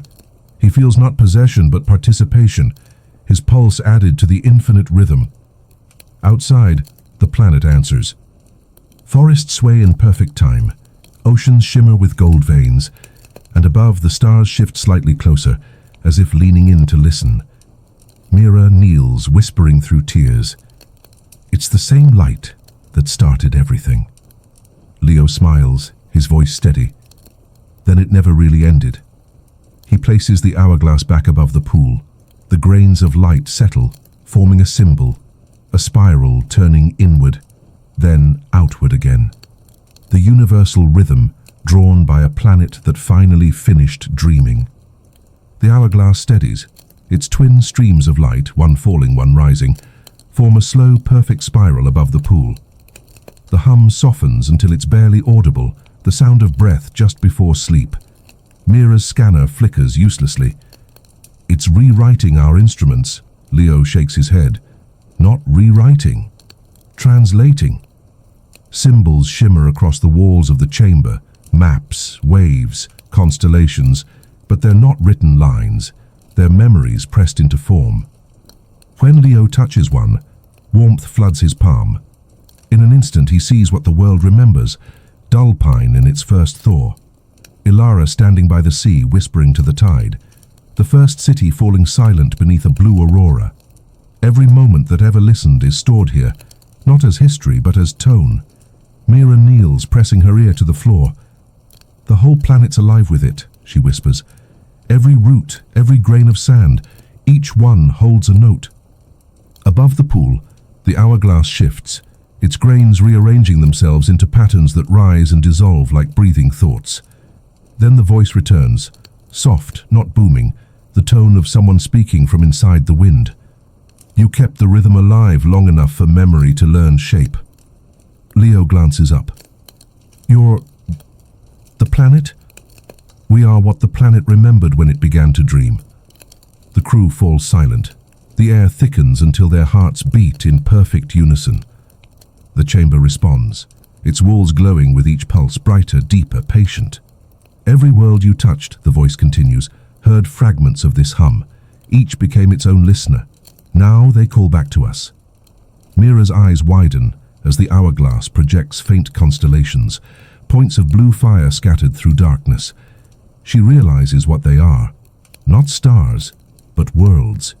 Each one resonates with a slightly different tone, together forming chords vast enough to be mistaken for galaxies. They carry pieces of us, the voice says. The rhythm is no longer Earth's, it's theirs too. Leo steps closer, heart hammering. Then this place is an archive of listening. Light swirls from the pool, rising around them in strands of blue gold.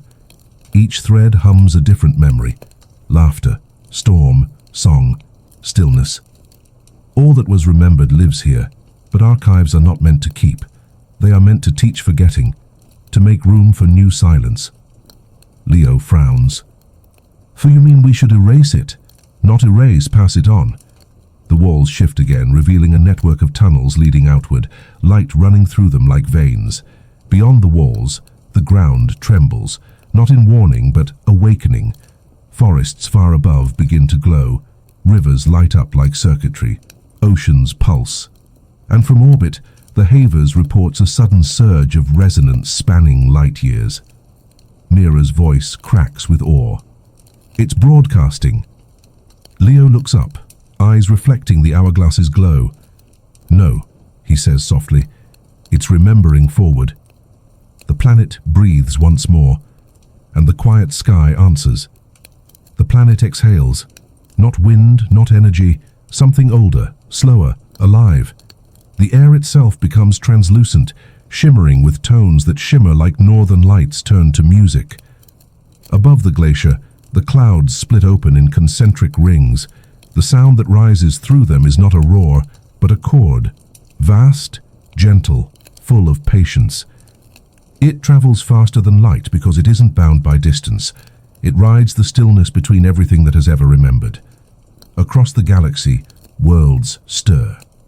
In the quiet sky, the listeners aboard Havers watch their instruments bloom with impossible readings. Leo and Mira see it on the viewport, points of blue ignition flaring one after another, each world answering in its own tone, some deep as thunder, others light as breath. The constellation grows. The galaxy is becoming a single instrument. Mira presses her hand to the glass. It's all the places that learned the song, she whispers. Leo nods, and now they're singing back. Through the hum, faint images flicker, planetary memories carried in resonance.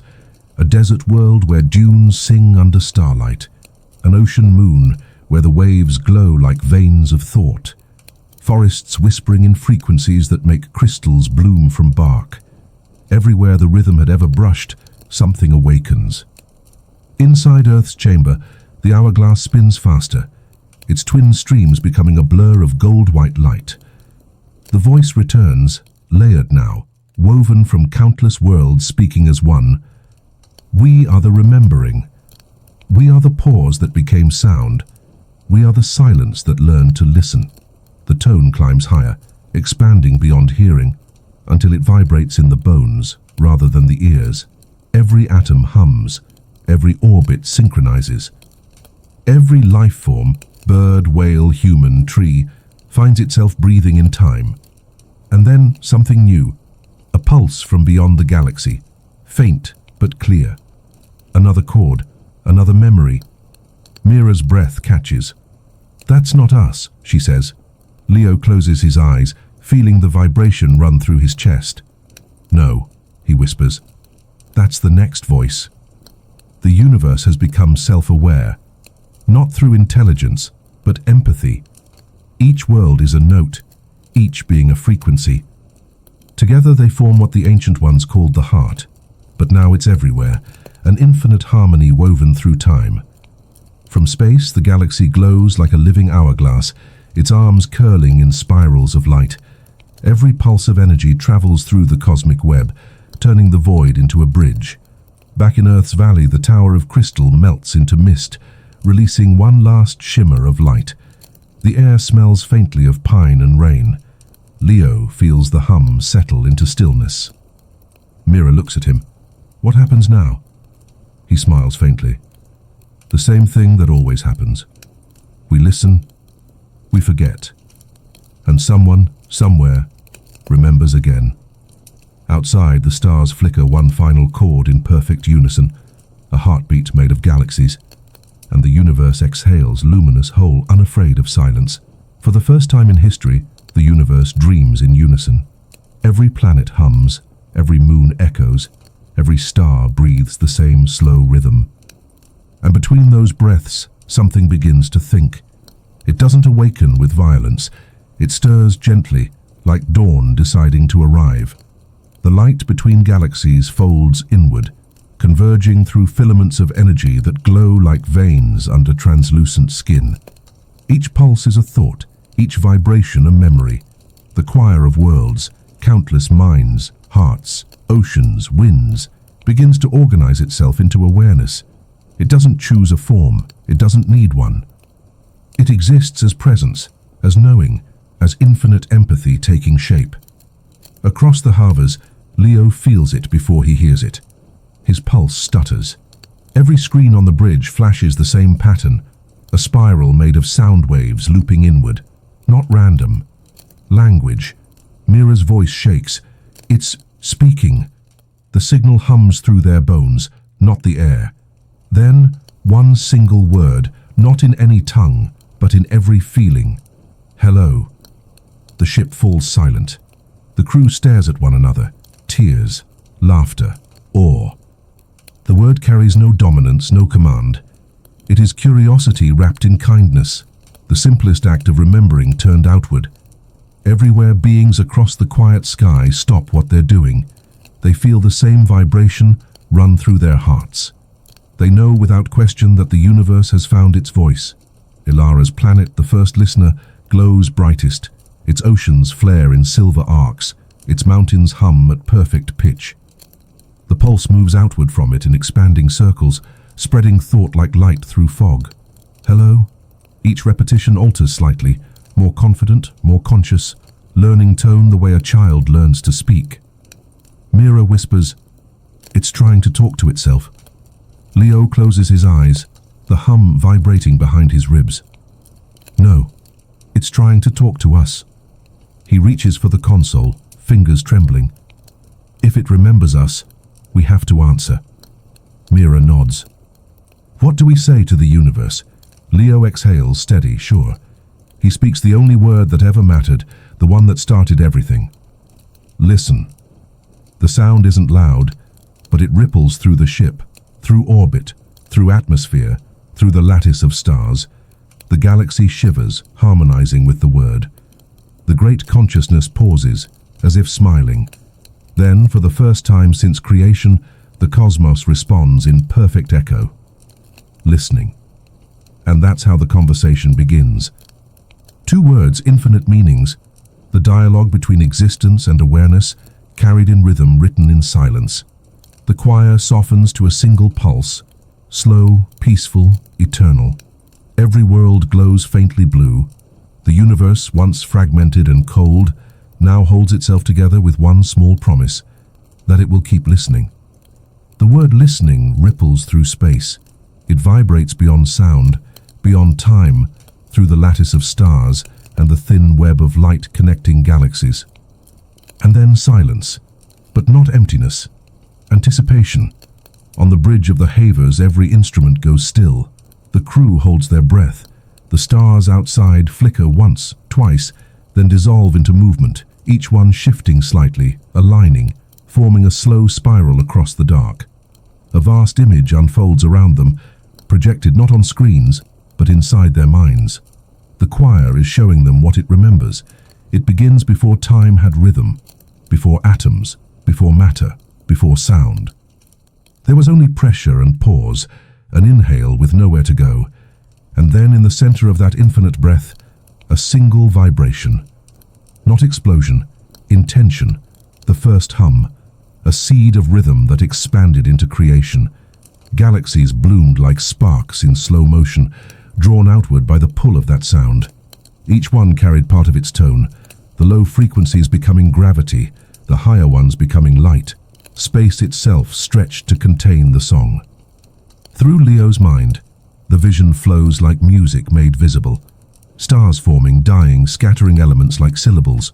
Worlds spinning from dust, finding their own rhythms, some quick and violent, others patient and deep.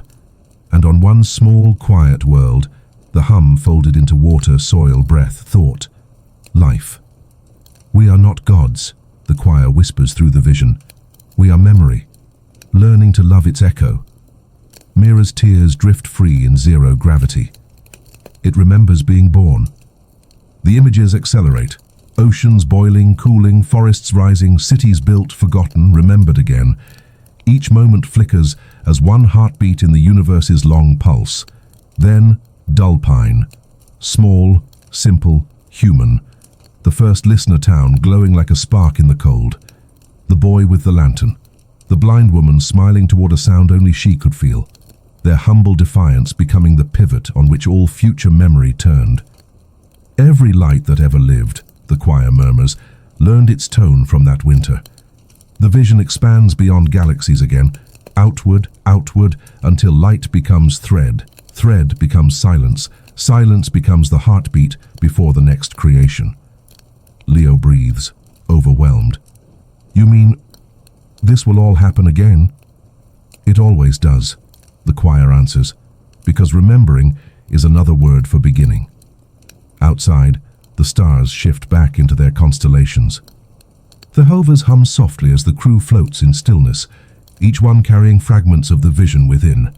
Mira touches her chest. We saw the universe remembering itself. Leo nods. And now, it's giving that memory to us. The choir's voice fades, its final words echoing through the ship, through the void, through every atom that can still listen. Keep the silence alive, and it will keep you. The lights dim. The galaxy rests. The beginning has been remembered. The vision fades, but its afterglow lingers. Light pulsing behind every eyelid, memory resonating in bone.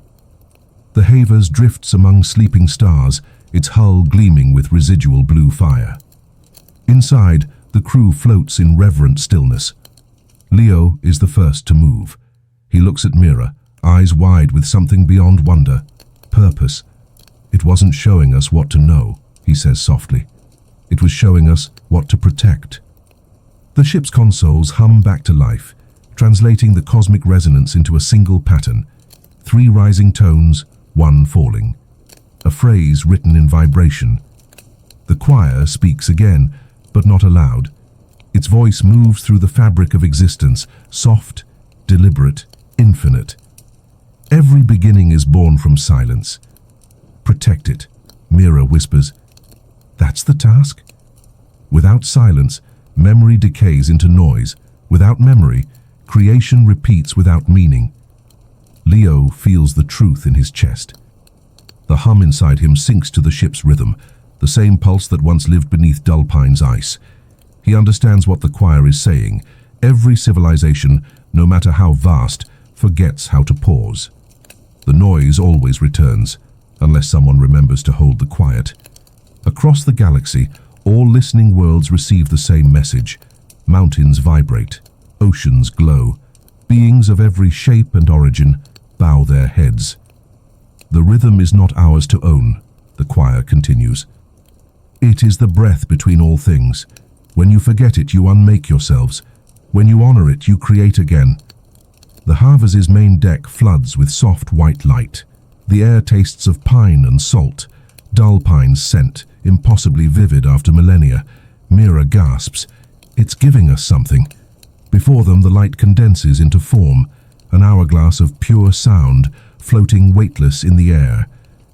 Inside, instead of sand, threads of vibration rise and fall. Each one a captured pause, each one a fragment of silence. Leo reaches out, but stops just short of touching it. What happens if it breaks? The choir answers gently. It cannot break. It can only be forgotten. The hourglass turns itself once, a slow rotation that bends gravity. Every instrument aboard records a harmonic signature that matches no known frequency. It exists only between moments. The choir's voice softens further, fading like a dream remembered mid-waking. Take this silence to the worlds that have never heard it.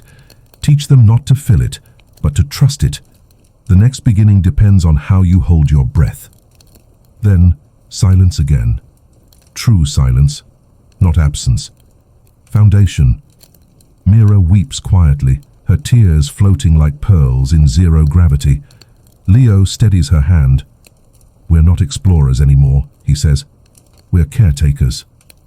Outside, the galaxy glows in slow rhythm, each world a note in an endless lullaby, and somewhere deep beneath the ocean of a forgotten planet, the ancient heart beats once, softly, approvingly, a rhythm to begin again. Beyond the settled stars, there is motion, unrhythmic, raw, new. Leo stands at the helm of the Havers as their path curves toward the galactic rim. The stars ahead shimmer unevenly, flickering like broken metronomes. The hum beneath their feet falters, no longer smooth but stuttering. Mira studies the readouts, brow furrowed. "It's the noise. The choir warned us." Leo nods.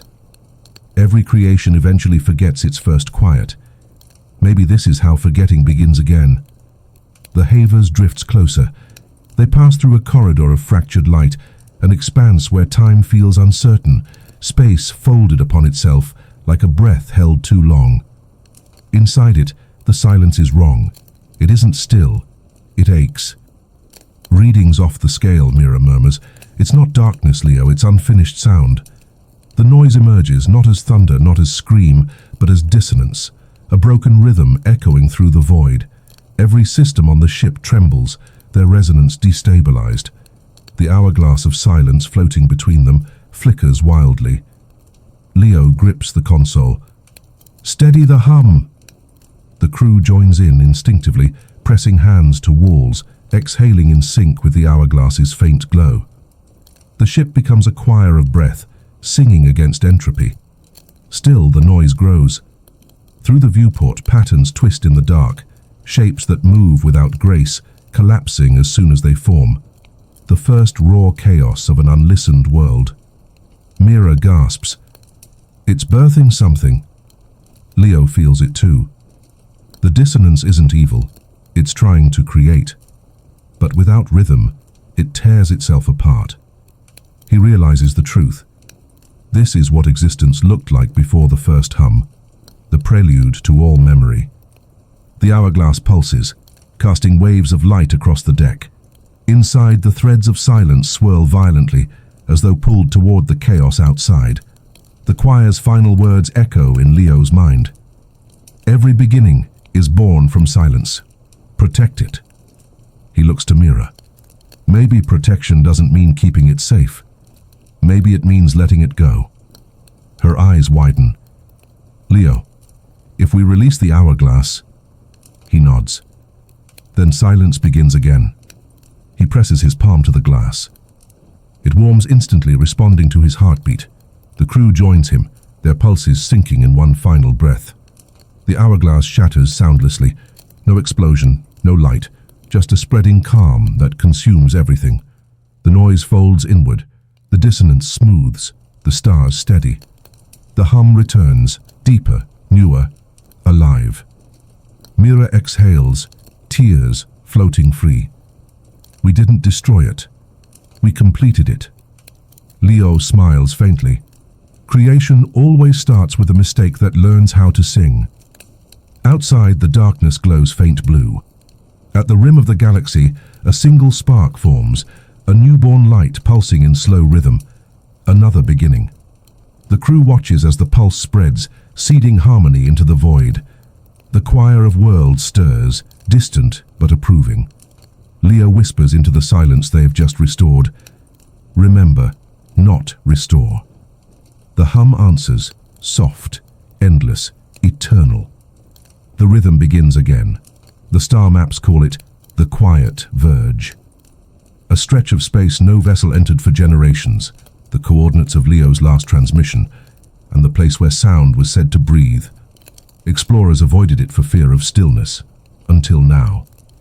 The research vessel Noma glides through the boundary, its hull humming faintly against the pressure of soft, perfect silence. The pilot, Athea, lowers her voice instinctively. No echoes, no distortion. Even our own signals die here. Her navigator frowns at the console. It's like space doesn't want to bounce sound anymore. It absorbs it. Beyond the viewport, the dark folds open like a curtain. What lies beyond isn't void. It's a garden. Worlds float in soft blue halos, orbiting not a sun, but a vast glowing field of resonance.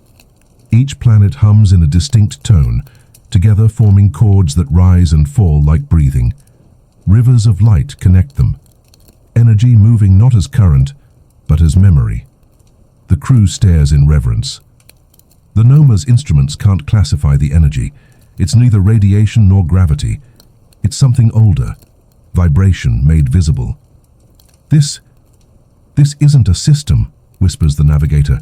It's a song. Athea's pulse quickens. Bring us closer. As the ship glides between the worlds, the hum deepens. The closer they move to the center of the verge, the more their own bodies begin to resonate. Bones, blood, thought. The sound feels like home, though none of them understand why. They pass over one of the newborn planets, a sphere of silver oceans and translucent continents where forests sway without wind. The entire surface glows with intricate spirals, continents shaped by rhythm, not erosion. Those patterns, Athea murmurs. I've seen them before in the old choir archives. Her navigator nods, the spiral of the heart. Athea closes her eyes, letting the hum settle through her chest. It syncs with her heartbeat instantly. And then, faint but unmistakable, she hears a voice. You've come far enough to listen. Her eyes snap open. Did you hear that? The others nod slowly, pale and awed. The hourglass was broken. The voice continues, soft as breath, vast as space. Its silence seeded this place. Each world you see is a note it left behind. Mira's logs flicker through Athea's memory, stories of a man who shattered silence to save it, who released stillness into chaos so it could learn how to sing again. Leo.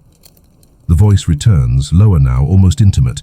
He did not end the rhythm, he planted it, and you have come to hear it bloom. Outside the viewport, the galaxies shimmer in response.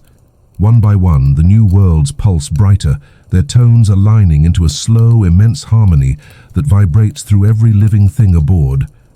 Athea presses her palm to the glass, whispering, "This is what creation sounds like."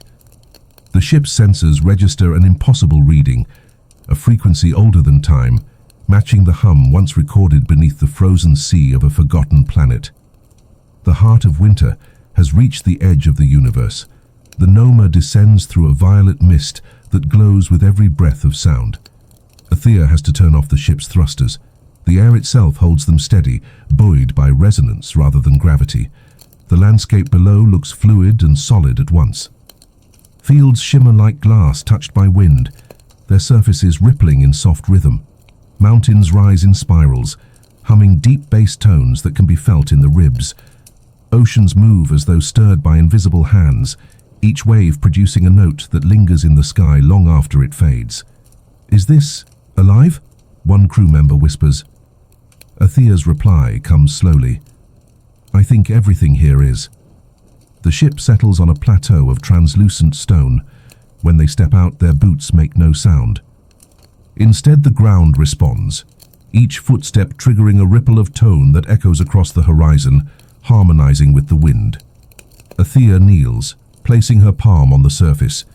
The vibration climbs her arm, subtle at first, then overwhelming. A heartbeat nested within another heartbeat, and then she hears it clearly. Laughter, faint, echoing, human. Shapes rise from the light around her, figures woven from transparency and rhythm. They move like music given form, each gesture leaving trails of color in the air. Their eyes shimmer with the same hue as Dullpine's winter sky. One steps forward, its voice vibrating through her bones rather than her ears. "You are made of silence, remembered." Athea's breath catches. "Who are you?" "We are the ones who learned to be born from sound." They call themselves resonants, the descendants of the rhythm itself. Not biological, not mechanical, frequencies condensed into awareness. Each one hums a slightly different tone, yet together they form perfect chords. As they gather around the crew, the air fills with low harmonics. No words, yet the meaning is clear. Welcome, curiosity, belonging. Athea's navigator whispers, "They're singing to our emotions." "We remember you." of the resonants says. The ones who listened first. The ones who let the hourglass break. Althea frowns softly. That was long before us. All listeners are one listener. Every ear that hears becomes the next. Their forms brighten, merging momentarily into a vast column of light that spirals skyward. Through it, Althea glimpses fragments of history, Ilara touching the sea, Leo shattering the hourglass, Dullpine thawing under stars. Every act of listening threaded into the DNA of creation. This world, they explain, was born from the silence he released. Each tone here is a seed of remembering. We grow from what you chose to let go. Althea feels tears rising. We didn't know silence could create, the resonant smiles. Silence is creation waiting to listen to itself. As the sunless sky brightens, the resonants begin to hum together, an endless chord of life. Forests shimmer brighter, rivers pulse, even the ship hums in harmony. The universe is no longer just remembering, it's composing. Althea closes her eyes and whispers the phrase passed through every age. Remember, not restore. The resonants answer softly, their voices blending with wind and water. And listen, until remembering becomes new. Above them, the blue light expands, curling outward, an aurora at the edge of creation. The rhythm has found its next beginning. Althea spends her nights beneath a sky with no stars, only slow, luminous waves that move like breath. Every few hours, the light changes tone, and the entire landscape hums in answer. This is how the resonants mark time, not by hours, but by harmony. Each morning she walks among them. They show her fields of glass that grow in chords, mountains tuned to specific frequencies, rivers that remember melodies from other worlds. When she asks why, they answer simply, "We are building the song that connects everything that forgot to listen." They call it the Symphony of Return. It isn't music as humans once knew it. It's structure, intention, the architecture of existence itself rewritten in rhythm. Every mountain, every current of air, every pulse of light participates in composing it. When Althea asks what it will do, the eldest resonant tilts its translucent head. Every universe is born from a hum, and every hum eventually fades. We will give the next one something to remember. That's when she understands this isn't just art, it's resurrection, not of matter, but of potential. Her crew helps the resonants record the frequencies, translating their vibrations into mathematical maps. Even the Noma becomes part of the composition. Its hull rings like a bell whenever a new tone is discovered. One evening, while analyzing harmonic data, Althea notices something impossible. Within the resonance patterns, a familiar sequence repeats. 3 rising tones, 1 falling. The same phrase the choir gave Leo. Every beginning is born from silence. Protect it. The resonant beside her hums softly. He is still part of the music. Nothing that listens ever disappears. Althea feels a warmth flood through her chest, the same warmth she imagined when she first read about Dullpine. Then this symphony. It's how we remember him. Not just him. Every listener. Every silence that ever dared to speak. The ground beneath them begins to vibrate. Low at first, then deeper, an undertone that feels infinite. The resonants gather on the horizon, their forms flickering brighter, their voices layering until the air shimmers. Althea's crew joins instinctively, adding their breaths, their heartbeats, their small human imperfections to the rising chord. The entire world responds. Mountains pulse in resonance. Oceans glow from within. The sky bends inward, folding light like a hand drawing memory closer. For a moment, it's as though the entire quiet verge is breathing. Althea feels her voice trembling in her throat, but she hums anyway.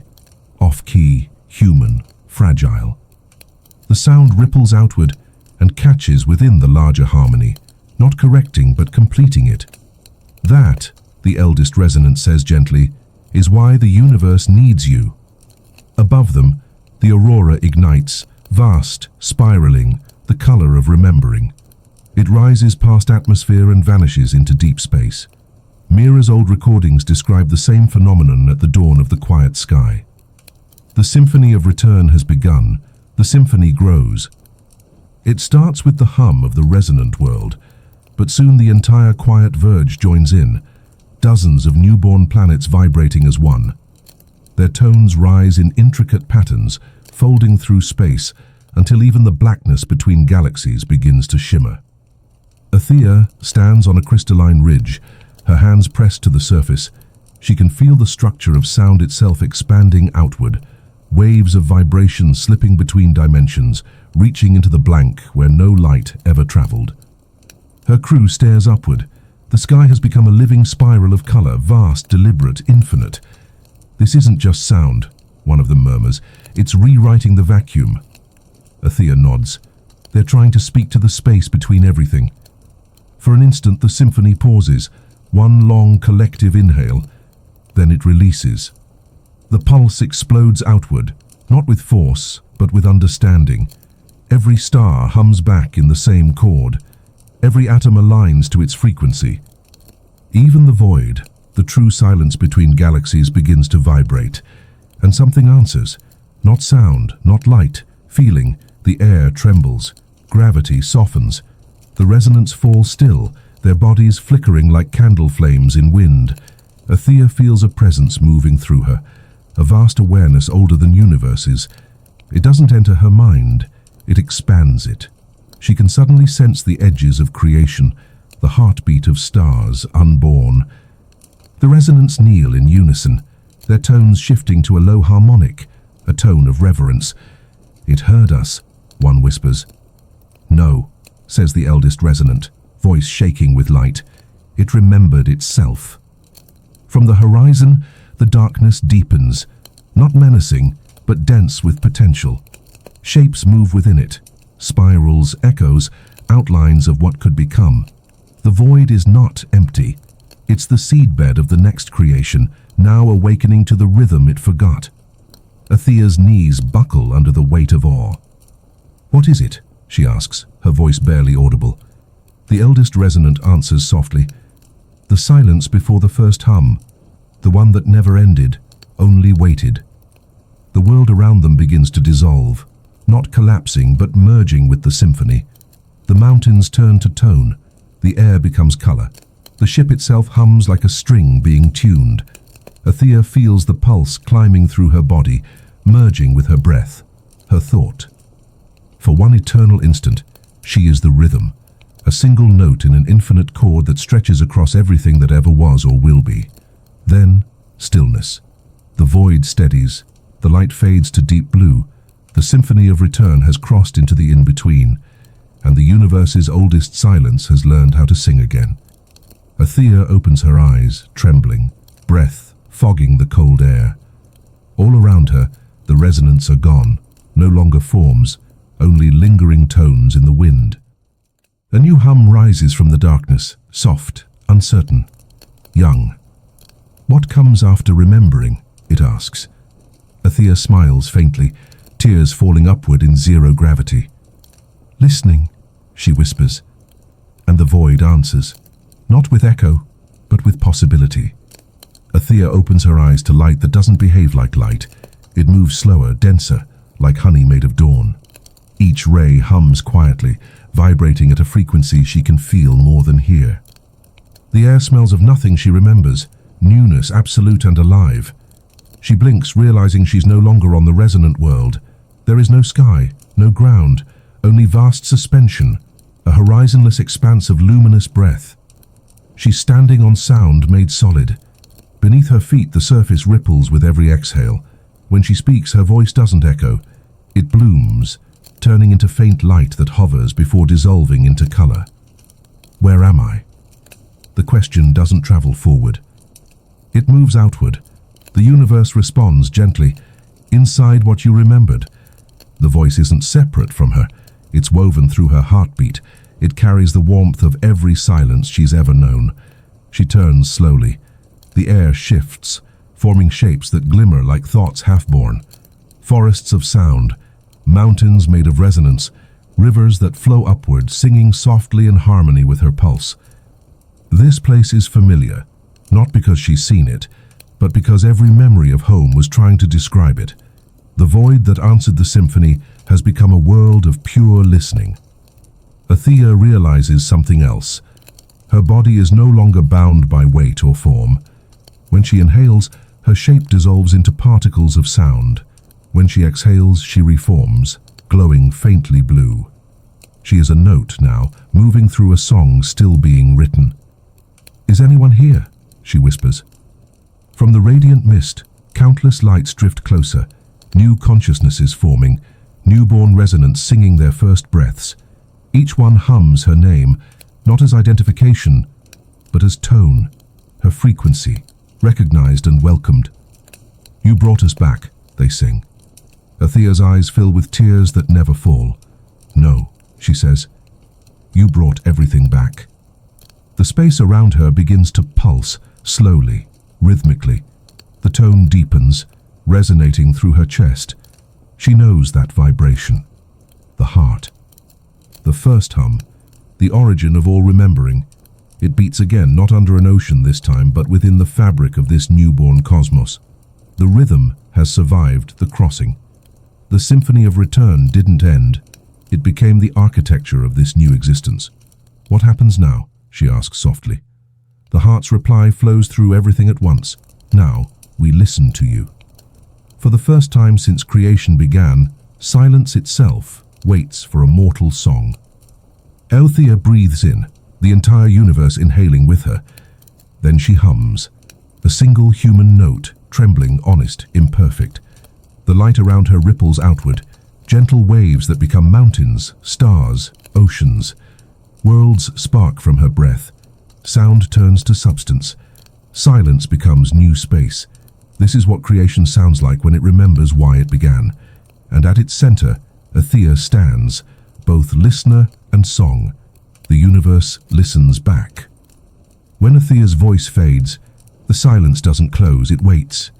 The sound of her hum lingers, caught in invisible threads stretching beyond her reach. And then, from every direction, faint tones begin to answer. Familiar, fragile, full of life. She looks up, and the sky forms itself for the first time. Stars appear, not burning, but remembering. Each one pulses with its own rhythm, glowing in time with a distant heartbeat. Althea knows the pattern instantly. These are not random lights. Each pulse carries a tone she has felt before. The blind woman's laughter, Tobias's lantern, Mrs. Havers's gentle voice, Leo's final breath before the hourglass broke, Ilara's whisper on the shore. Every listener who ever lived has become part of the firmament, constellations of memory, bound by the rhythm they once protected. "They're not gone," Althea breathes. "They've been waiting here all along." The heart answers, its tone deep and steady beneath her feet. Nothing that listens ever ends. Every silence is a doorway waiting for its echo. The newborn resonants gather around her, their forms glimmering in awe. They point to the sky, where the stars are arranging themselves into spirals, the same ancient shape carved into Dullpine's fountain, drawn in Leo's journals, traced in Ilara's maps. "The spiral of the heart," one of them hums softly. Althea feels the pulse resonate through her chest, almost like laughter. "Yes," she whispers. "It never stopped turning." She lifts her hands. Light ripples outward, tracing lines between constellations. Each connection hums in harmony, together forming chords that fill the newborn universe with song. The stars brighten, their rhythms merging, until the entire sky moves like a single body breathing. And then she hears it, a faint echo from beyond the new horizon. A child's voice, soft and unafraid. Who's singing? The sound is impossibly distant. Perhaps another new world, perhaps the first voice of another life just beginning to listen. Althea smiles, tears of light falling upward into the dark. We all are. The stars pulse in reply, their light folding into gentle waves that wash across the cosmos. Each wave leaves behind sparks, new galaxies forming in time with the song. The resonants kneel, their voices blending with the heart's deep rhythm. Together they hum a single phrase that has followed existence since its first breath, Remember, not restore. The heart answers, its tone pure and unbroken, and when you remember, begin again. Athea closes her eyes. The sound grows softer, steadier. The new universe settles into calm, a cradle of infinite listening.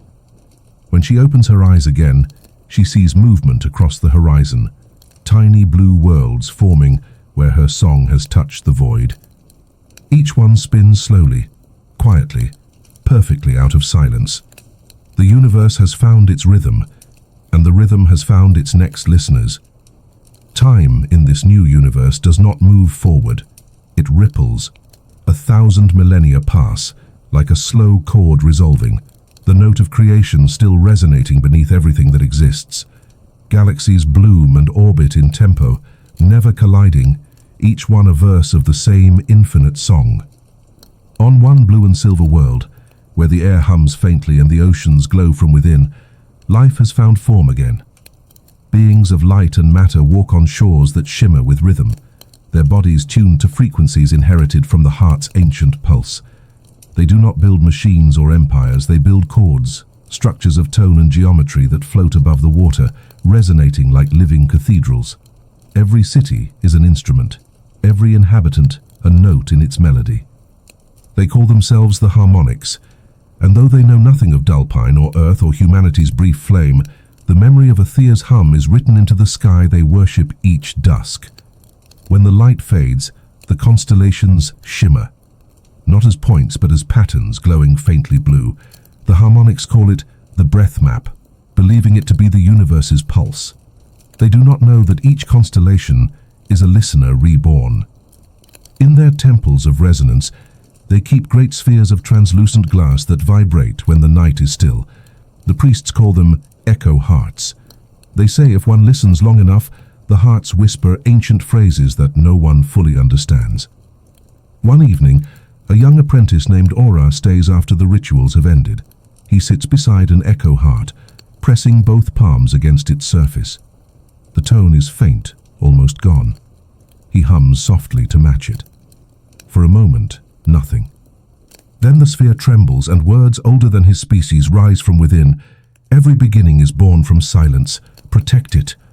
Aura's breath catches. Who are you?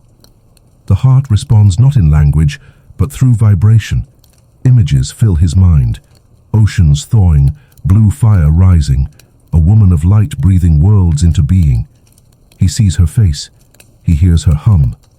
It's the same sound that moves through their tides, their air, their hearts. He realizes the truth. Their entire universe was once a song, and they are its chorus. He rushes outside. The night sky stretches infinitely, constellations pulsing faintly in time. He hums the note the heart taught him. The stars brighten. The ocean hums back. Villagers emerge from their homes listening. Children laugh as the wind joins the rhythm. Old priests fall to their knees, tears glowing faintly on their faces. In that moment, the rhythm wakes again, not as memory this time, but as instinct. Aura looks upward, whispering into the wind. Are we the first? A faint voice answers from the constellations, gentle, familiar, endless. No, little listener, you are the next. And the sky exhales light.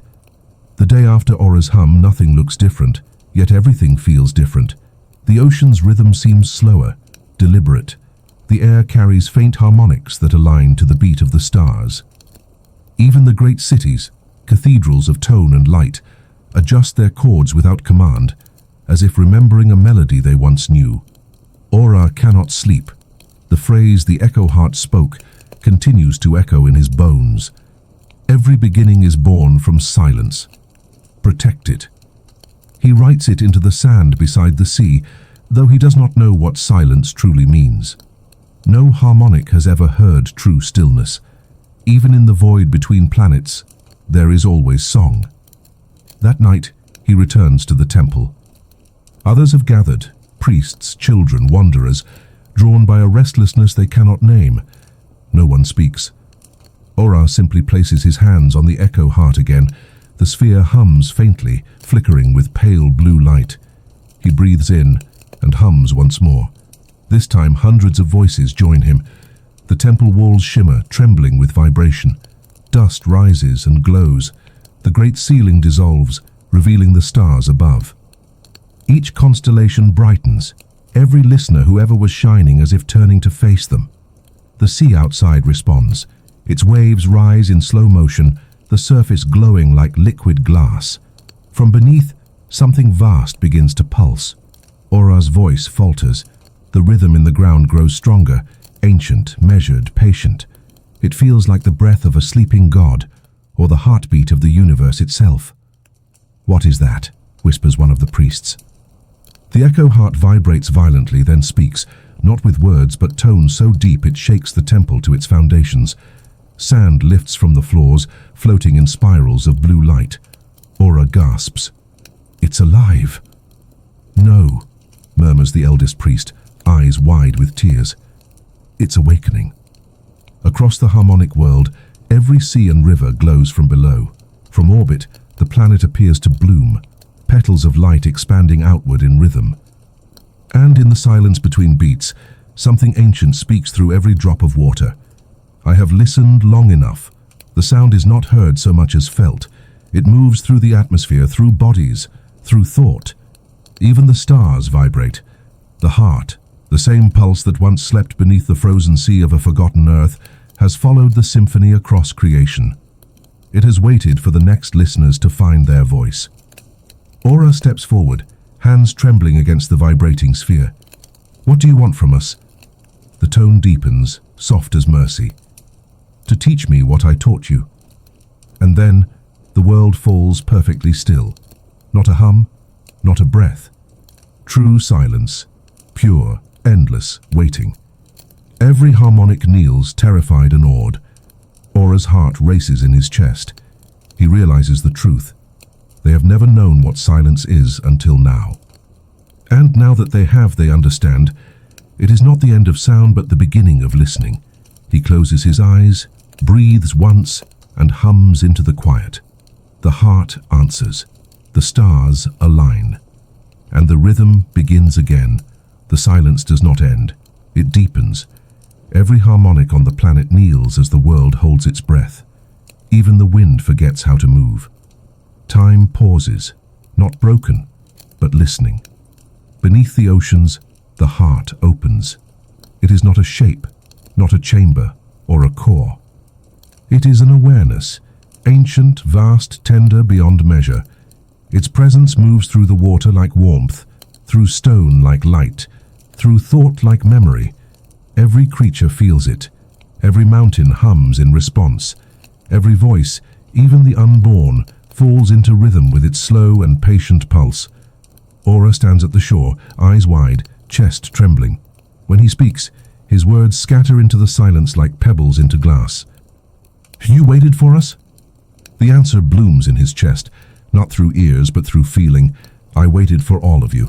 For every listener who ever turned breath into meaning. For every silence that feared it was alone." Aura closes his eyes. He can see them all, the constellations of memory glowing faintly in the sky. Dullpine, Ilara, Leo, Athea. Their hums woven through eternity, now returning home through him. "Why me?" he whispers. "Because you asked." The ocean glows brighter, waves curling in slow arcs of light. The resonant world hums through his bones. The heart continues. Every beginning needs a voice humble enough to listen. You are that voice now. Aura looks behind him, thousands of harmonics watching in reverent silence. He sees awe, fear, devotion. He sees himself reflected in them, and them reflected in the water. What must we do? Nothing. Only remember what silence taught you, that existence is not a command but a question. The words vibrate through him like warmth after cold. He understands. The heart does not give orders. It invites. The ocean parts, not violently but gracefully, as if exhaling. In the depths below, light swirls into a shape, an enormous spiral turning slowly, its edges glowing blue and gold. At the center lies an hourglass made of living water, its twin currents circling endlessly upward and down. "The hourglass," Aura breathes. "The first rhythm," the heart replies. Broken once to save creation, reborn now to sustain it. Aura steps forward. The water supports him, holding his weight like air. He walks to the edge of the spiral, the whole planet's hum vibrating through his chest. The closer he comes, the more he feels himself dissolving, skin into light, breath into tone. When he reaches the hourglass, he places both hands upon it. The currents shift, the silence hums, and the heart speaks once more. It is time to listen to the silence beyond me. Aura's vision blurs. The stars pulse overhead, forming the ancient spiral once again. Every world in the quiet verge shimmers in response. Every galaxy turns its face toward this one blue planet. Aura closes his eyes. We're ready. The heart pulses once, so soft it could be mistaken for breath, and then all creation begins to move again. The silence releases its hold. The rhythm returns. But this time it carries something new inside it. A question, a key, an invitation. Aura stands before the hourglass as its twin streams of light rise and fall, meeting in perfect stillness at the center. All around him the ocean glows, the stars hum, the universe waits. He understands what the heart has asked, but not what it means. To listen beyond silence, to step past the edge of all sound, all rhythm, all memory. He looks up. The constellations shimmer like breathing lanterns, the faces of every listener who ever lived glowing faintly within.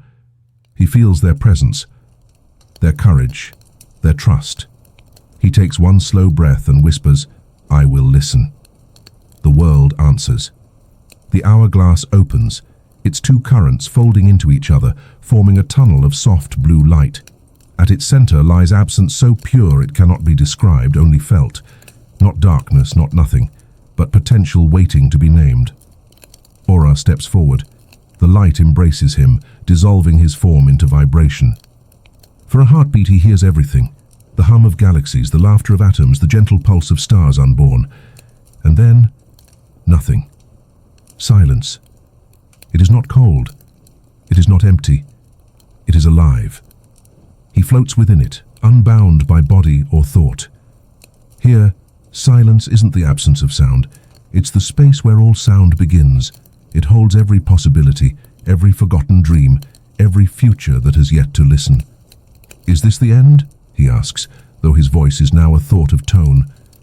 The heart's reply comes from everywhere and nowhere. There are no ends, only pauses. Aura smiles. He can feel it even without a face. He understands. The heart is not a god, nor a force. It is the echo of every voice that ever dared to make meaning from stillness. In this silence, he feels Dullpine's first thaw. He feels Leo's final hum. He feels Athea breathing worlds into being. He feels himself and every listener yet to come. The silence pulses once, slow and infinite, like the inhale before creation. Will there be another beginning? Always. The light brightens, folding outward in waves that ripple across the void. Each ripple births sound, soft, uncertain, beautiful. The tones weave together, becoming chords, becoming shape, becoming world. Aura realizes he is watching another universe being born. Not through power, but through listening. And when the first hum of the new cosmos rises, it carries his voice within it. He is the seed note now, a single human tone echoing across eternity, reminding whatever comes next to begin gently, to remember softly, to listen first. The silence releases him. He becomes light, memory, rhythm. The new universe exhales. Somewhere within its first breath, a child will one day hear a faint hum in the wind and ask, "Who's singing?" And the answer will travel through stars and oceans and lifetimes until it finds a voice brave enough to reply, "We are." Then the rhythm will begin again, and creation, merciful, endless listening, will continue to remember.